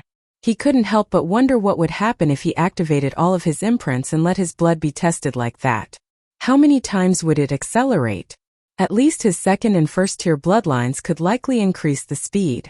Perhaps the 6-meter stone tablet wasn't the limit after all. Finally, Mei Gongxi's bloodline light stopped at 5.3 meters and didn't seem like it would start moving again. Even so, this measurement was astonishing. The Peacock Great Demon King nodded in satisfaction and said, "That will do. Go ahead and register." Everyone moved to the front hall. The 2 Phoenix Demons ignored Tang San and Big Cat, registering Mei Gongxi first. This year, the Ancestral Court Elite competition not only has an individual competition but also a doubles competition, and the rewards for the doubles are very generous. The Phoenix Demon repeated to Mei Gongxi and the Peacock Great Demon King what it had told Tang San and Big Cat earlier. As the Phoenix Demon spoke, Big Cat looked at Tang San, whose eyes never left Mei Gongxi, and suddenly had a bad premonition. "Can I join the doubles competition?" Mei Gongxi turned to the Peacock Great Demon King. "With whom?" asked the Peacock Great Demon King, puzzled. "With me," Azura said without hesitation. He stepped forward to the Peacock Great Demon King, bowed slightly, and continued, "I and Appo's, Mei Gongxi and Appo's vassal. I can participate with her." "You?" The Peacock Great Demon King frowned. "You only have a second-tier bloodline, and your aura is barely at the 9th order. You would just be a burden." Azura immediately took out the Sword Saint token and handed it over. "I believe I have the abilities." "Yes, he is very strong," Mei Gongxi nodded. She gave Azura a strange glance when he claimed to be her vassal, but she didn't and Appo's say much. To her, it seemed Azura was just saying that to participate with her. Naturally, she didn't and Appo's mind having him as a partner. Seeing the Sword Saint token in Azura and Appo's hand, the Peacock Great Demon King was moved. "You are from Kali City?" Azura nodded. "Yes, City Lord." The Peacock Great Demon King looked at Mei Gongxi again, this time squinting a little. "Well, what can I say? The future world belongs to the young. You decide for yourself." The Phoenix Demon looked at Tang San, then at Mei Gongzi and Big Cat, muttering, Warren and Appos. You two going to participate together? Tang San turned to Big Cat, looking apologetic. Big Cat raised an eyebrow and looked at Tang San understandingly, showing no sign of displeasure. Tang San gave him a thumbs up, conveying everything without words. Then he turned to Mei Gongzi. Is that fine with you? Mei Gongzi nodded to him. Sure. Seeing her delicate and charming face, Tang San suddenly wanted to kiss her. Finally, they could fight side by side again. At this moment, his excitement was hard to contain. Memories of their past life flooded his mind. He clearly remembered their past life as Xiao Wu and Tang San. Their duo had once dominated the arena, their cooperation seamless and unbeatable, defeating countless opponents. Now they would once more walk side by side into an arena. What could be more wonderful than this? Although he felt slightly sorry for Big Cat, he had his priorities and he knew that Big Cat also had his own. All Tang San's composure vanished in front of his Mei Gongzi, his Xiao Wu. Registration, confirmation, receiving the competition badge, and confirming the competition time. After this series of procedures, the preparation for participation was complete. Tang San, Mei Gongzi, and Big Cat all entered the individual competition. Then Tang San and Mei Gongzi entered the doubles competition. What intrigued Tang San was that Mei Gongzi covered her name during the registration, not letting him see it. Was there a problem with her name? Was she going under an alias the way he himself did? Let and Appos, Esco, the Peacock Great Demon King, told Mei Gongzi. Okay. See you at the arena, she said, turning to nod at Azura. All right. See you there. After seeing her, Tang San and Appos' whole demeanor changed. His eyes sparkled with energy. He had been somewhat hesitant to participate, but since Mei Gongzi was here, then all that went out the window. After leaving the registration area, the Peacock Great Demon King and Mei Gongzi disappeared in a flash of silver light. Their rapid arrival to the ancestral court was naturally due to spatial jumps, a specialty of the Peacock Demon clan. Of course, this ability was on an entirely different level when used by the mighty Peacock Great Demon King. Stop looking. They and Appos. Already gone? Big Cat and Appos' teasing voice rang out. Tang San turned to him and said with a bitter smile, Sorry, Big Cat. It and Appos' all my fault. Big Cat waved his hand and said, It and Appos' nothing, I understand. Prioritizing love over friendship is normal. If it were me, I and Appos' do the same. I have to protect my loved one. Everything else is secondary. I understand. Tang San held back and didn't and Appos' mention that he was friends with Mei Gongzi before meeting Big Cat. Let and Appos' go. As compensation, I and Appos' treat you to a really good meal. And if we place in the doubles competition, I and Appos' pick something good for you. Big Cat shook his head at Tang San and Appos' words and said, Azura, you are my benefactor, and I now consider you my true brother. If you see me as a brother, Don and Appos' say things like that in the future. I must strive for whatever I want with my strength. Otherwise, I will never truly be strong. You and Appos' they already set me on the path to obtaining the god-slaying sword. In this competition, I will prove to all those who look down on the Lion-Tiger clan that we are strong enough. Seeing the determined light in his eyes, Tang San nodded slightly. Big Cat was right.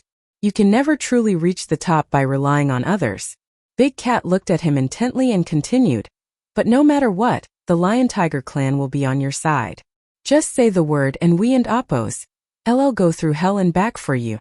The Peacock Great Demon King teleported back to his residence with Mei Gongzi. Now that there were no outsiders, his expression softened considerably when he looked at Mei Gongzi. Who is that Azura? Is he from your redemption society? He asked. Yes. When we were in Cali City, he always helped me. Those few times where I took action personally, he assisted me. In truth, she was not sure if Azura was part of the Redemption Society, and there was a genuine possibility that he wasn't. But considering his actions and especially the oath he'd pledged to her, the Peacock Great Demon King looked at his daughter with deep meaning and said, If you believe he is an important ally for your future, you must make efforts to win him over. But if you can and Appos' be sure he will truly help you, you must remain vigilant. As a leader, you can and Appos' always control every one of your subordinates, but every core team member must be a trusted confidant. Understood. Mei Gongzi nodded. Regarding Azura, she always maintained a sense of caution. That time she asked to see his true face was for this reason. That mask seemed a barrier, preventing her from fully letting go of her doubts even after that oath. But she could also feel Azura and Apos' complete devotion to her, and the undisguised joy and deep emotions in his eyes whenever they met. Alright, get some rest. You and Apos, we've been traveling non-stop since you passed the inheritance test in Haven, and Apos, rested properly, said the Peacock Great Demon King. Then his figure flickered and disappeared. After her father left, Mei Gongzi relaxed. Seeing Azura today had indeed been a pleasant surprise for her, but it felt somewhat strange to form a team with him for this competition. They had worked together before, but a long time had passed and her power had evolved immensely. Could they cooperate like they used to? She wasn't Apos' entirely sure of Azura and Apos' true strength, but she knew he was very powerful, always capable of what others couldn't and Apos' achieve. What about the lion tiger who was with him earlier? Is he Azura and Apos' friend? Were they planning to compete in the doubles together? But when he saw her, Azura chose to team up with her without hesitation. What does he truly feel about me? As Mei Gongzi grew older, she reached an age where her feelings were awakening, and she wasn't an Apos' entirely clueless. She could sense the way Azura looked at her. However, he still refused to remove his mask. Perhaps through this competition, she could uncover something more about him. At the White Tiger Grand Hotel, Tang San and Apos' emotions remained unsettled for a long time. He was very grateful that he had gone to register with the Lion Tiger Sword Saint. Otherwise, how could he have met Mei Gongzi? It was a stroke of luck. As he gradually calmed down, he realized why the Peacock Great Demon King had brought Mei Gongzi to participate in the Ancestral Court Elite competition. The purpose was somewhat similar to his own purpose for having the Lion Tiger Sword Saint participate. It was clearly to prepare for Mei Gongzi and Apos' future accession to the throne. Suppose Mei Gongzi could show outstanding performance in this competition, and even achieve a high ranking. In that case, the Peacock Great Demon King could naturally and easily declare her his successor, and even pass the throne to her sooner rather than later. Therefore, he had to help her defeat their opponents this time. The individual competition wasn't an Apos' easy to control, but the doubles competition would be much easier with him teaming up with her. Today, he had defeated a god-level powerhouse and was confident about the elite competition. Of course, it was possible they would encounter descendants of powerful races with the strength to challenge god-level opponents.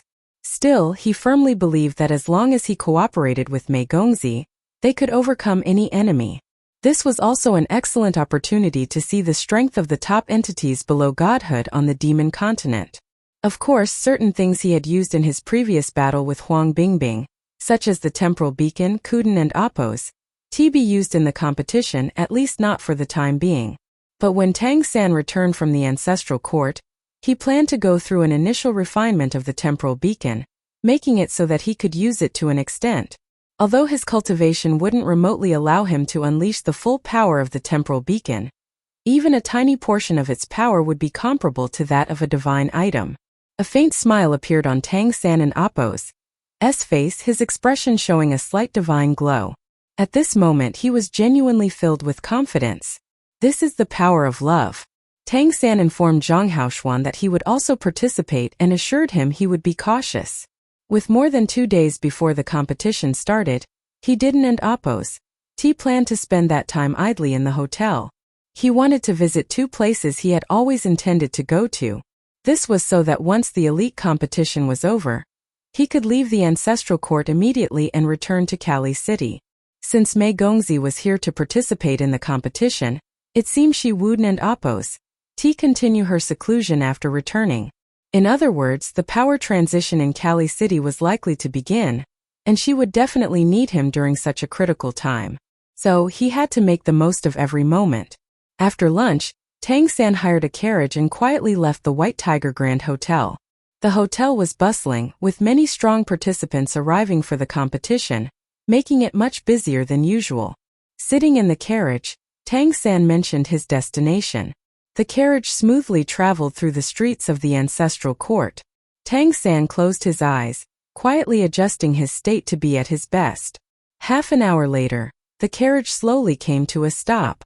The driver respectfully said, "Sir, we and Appos have arrived."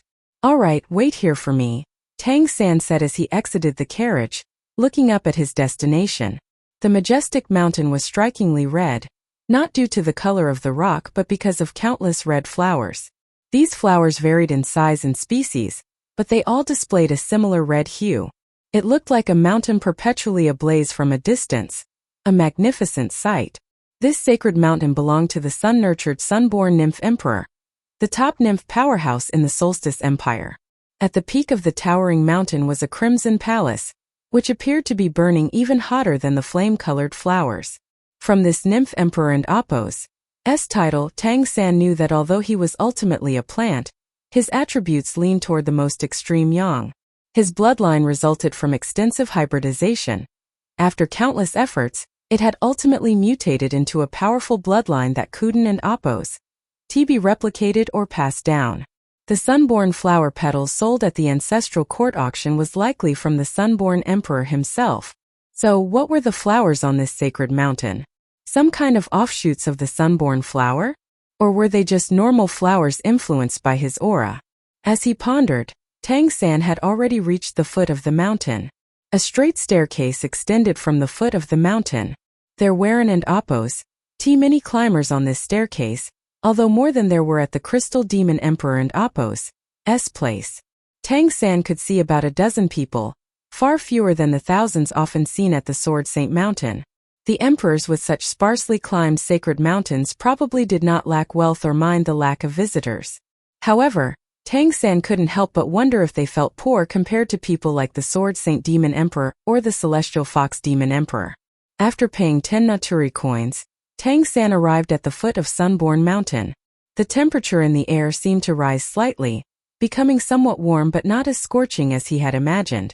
A faint floral fragrance lingered in the air, and the fiery red color invisibly lifted one and Appos' spirits. Is it just warmth? Tang San remained skeptical. Adjusting his state, he stepped forward, setting foot on the steps leading up along the sunborn sacred mountain. Everything around him suddenly changed as soon as he stepped onto the stairs. The flowers and plants in his vision disappeared, replaced by a thunderous roar in his ears, and the temperature suddenly became scorching. In front of him, a stream of molten lava flowed down, rushing toward his feet. The steps still existed, but the entire sacred mountain seemed to have transformed into an active volcano erupting. No volcanic ash was in the air, but the mountainside was covered in flowing lava. The intense heat felt as if it would evaporate him instantly. Using Ghost Shadow Perplexing Track, Tang San dodged the flowing lava at his feet, attempting to continue his climb. But as he stepped onto the second step, the lava in front of him increased dramatically, covering more than 2/3 of the step and Appos' area. Additionally, random splashes of lava flew toward him. Tang San didn't and Appos' dodge anymore. He wanted to test how this scorching lava would affect him. He activated his Lion Tiger Golden Astral, which burst forth, transforming into a platinum-colored flame that covered him entirely, blocking the lava and Appos' assault. The lava fell onto the Lion Tiger Golden Astral, producing a series of sizzling sounds. Despite its strength, the Lion Tiger Golden Astral was rapidly dissolving. Tang San immediately stopped attempting to utilize its devouring property. Although it could devour the energy around him, the intense heat was almost too much for his body to handle. The temperature was too high, and if he kept absorbing it, he might end up burning himself. What could he do next since he could not absorb the heat directly? The Lion Tiger Golden Astral was being consumed rapidly, and Tang San frowned. His Lion Tiger Golden Astral, bolstered by his own compressed bloodline power, was strong enough to rival the abilities of a ninth-order powerhouse with a first-tier bloodline. Could it be that even a ninth-order powerhouse with a first-tier bloodline couldn't and Appos' climb the first few steps of Sunborn Sacred Mountain? That would make the challenge too difficult. But from what he had observed at the foot of the mountain, some climbers had managed to reach the halfway point. It shouldn't and Appos' be this hard. There was a hard rule when climbing a sacred mountain. You could stop, but you couldn't and opposed retreat. Once you took a step back, it meant failure. So Tang San couldn't and opposed back down from the second step. An idea flashed in Tang San and opposed mind. Vines surged out from his body, instantly forming a barrier before him. He used the lower-tier blue-silver emperor to block the scorching lava, while retracting the lion-tiger golden astral. Strangely enough, as soon as the blue-silver emperor appeared, the temperature of the previously scorching lava noticeably decreased. Although the blue-silver emperor quickly turned black and charred, the air temperature and the lava and opposed temperature significantly dropped, making it much easier to withstand. The sun-nurtured sun-born nymph emperor was indeed tricky. The blue-silver emperor was barely third tier, and it was in no way strong enough to affect the environment here. In other words, the whole thing was set up to prevent non-plant entities from climbing this sacred mountain. Tang San had thought this might be the case, so he had switched to the blue-silver emperor. Almost instantly, his guess had been proven true. The intense heat naturally affected the blue-silver emperor, causing it to blacken and wither. Tang San constantly infused it with the energy of the mysterious heaven technique to maintain its defense. Tang San didn't and opposed hurried to continue climbing. He stood on the second step, quietly sensing the changes in the blue-silver emperor. Before continuing upward, he wanted to understand the benefits he could get from climbing Sunborn Sacred Mountain. Soon, he discovered that when he converted his bloodline power to the blue-silver emperor, the scorching firepower of Sunborn Sacred Mountain no longer attacked but rather permeated his body. The blue-silver emperor vines quickly became scorching hot, and waves of heat naturally flowed into Tang San and opposed body through them. However, this heat was clearly not meant to burn him to ashes. Instead, it felt as if he was being slowly baked. He could feel his blood and energy gradually reaching boiling point as he soaked in the heat. During this process, some impurities within his body seemed to be incinerated. At the same time, his skin, bones, meridians, and internal organs were undergoing subtle changes under this thermal influence. A thought struck Tang San. If the climber was a plant-type nymph, this kind of sunfire tempering would likely purify their bloodline. However, not everyone could withstand it. Even with the comparatively gentle way the energy here was acting now, the temperature remained extremely high, and a slight mistake could damage the cultivator and opposed essence. Only two attributes could withstand it. One was extreme cold, which could resist in a direct confrontation but would draw next to no benefits from being here. The other was extreme heat. The fire element obviously granted high resistance to fire, and those with such bloodline alignment could genuinely benefit from this tempering. No wonder there were so few climbers on Sunborn Sacred Mountain. The benefits here were only helpful to plant-type nymphs with the fire attribute. The sun-nurtured sunborn nymph emperor seemed to have a particular preference for nymphs with such attributes. It made sense as he couldn't and opposed produce offspring to pass on his legacy, so he sought his successor this way.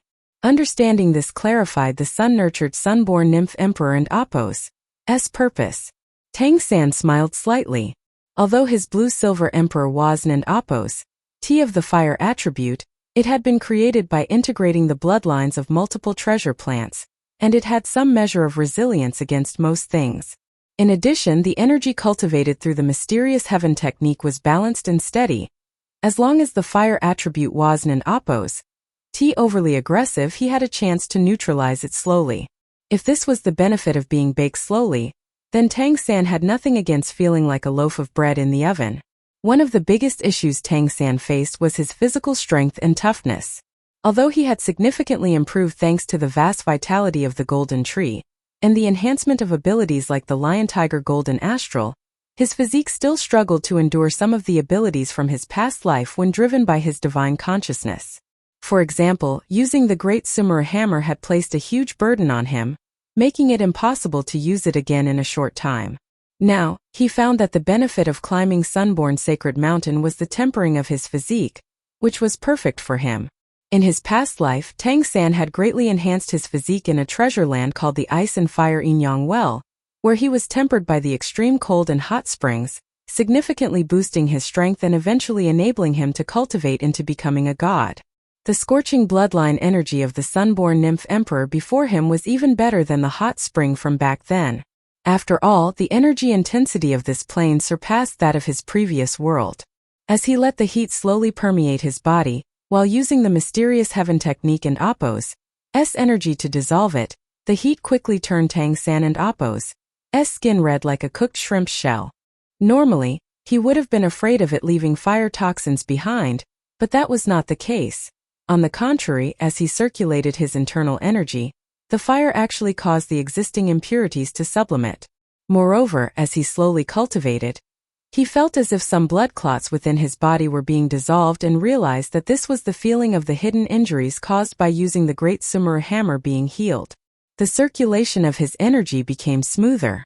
Of course, this consumed a lot of energy, but with his soul core, his recovery ability was nothing short of spectacular. The abundant spiritual energy here ensured there would be no problems in the short term. Tang San was in no hurry to climb higher. Maintaining his current state was fine. By nourishing his body with the fire and Appo's power, he could continuously temper himself, and at the same time temper his blue-silver emperor. From noon to evening, time passed quickly, and the ticket collector took notice of a peculiar guy. Tang San was undoubtedly the least advanced climber, having only ascended 2 steps. However, all climbers who had been ahead of him had already left, and even some of those who arrived after him also reached their limits, while he remained standing there. He was undoubtedly the one who persisted the longest. Even as night fell, he showed no intention of leaving. Although the staff member had worked here for a long time, he had never encountered such a situation before. It wasn't Appo's tea until midnight that Tang San exhaled deeply and slowly stepped down from the stairs.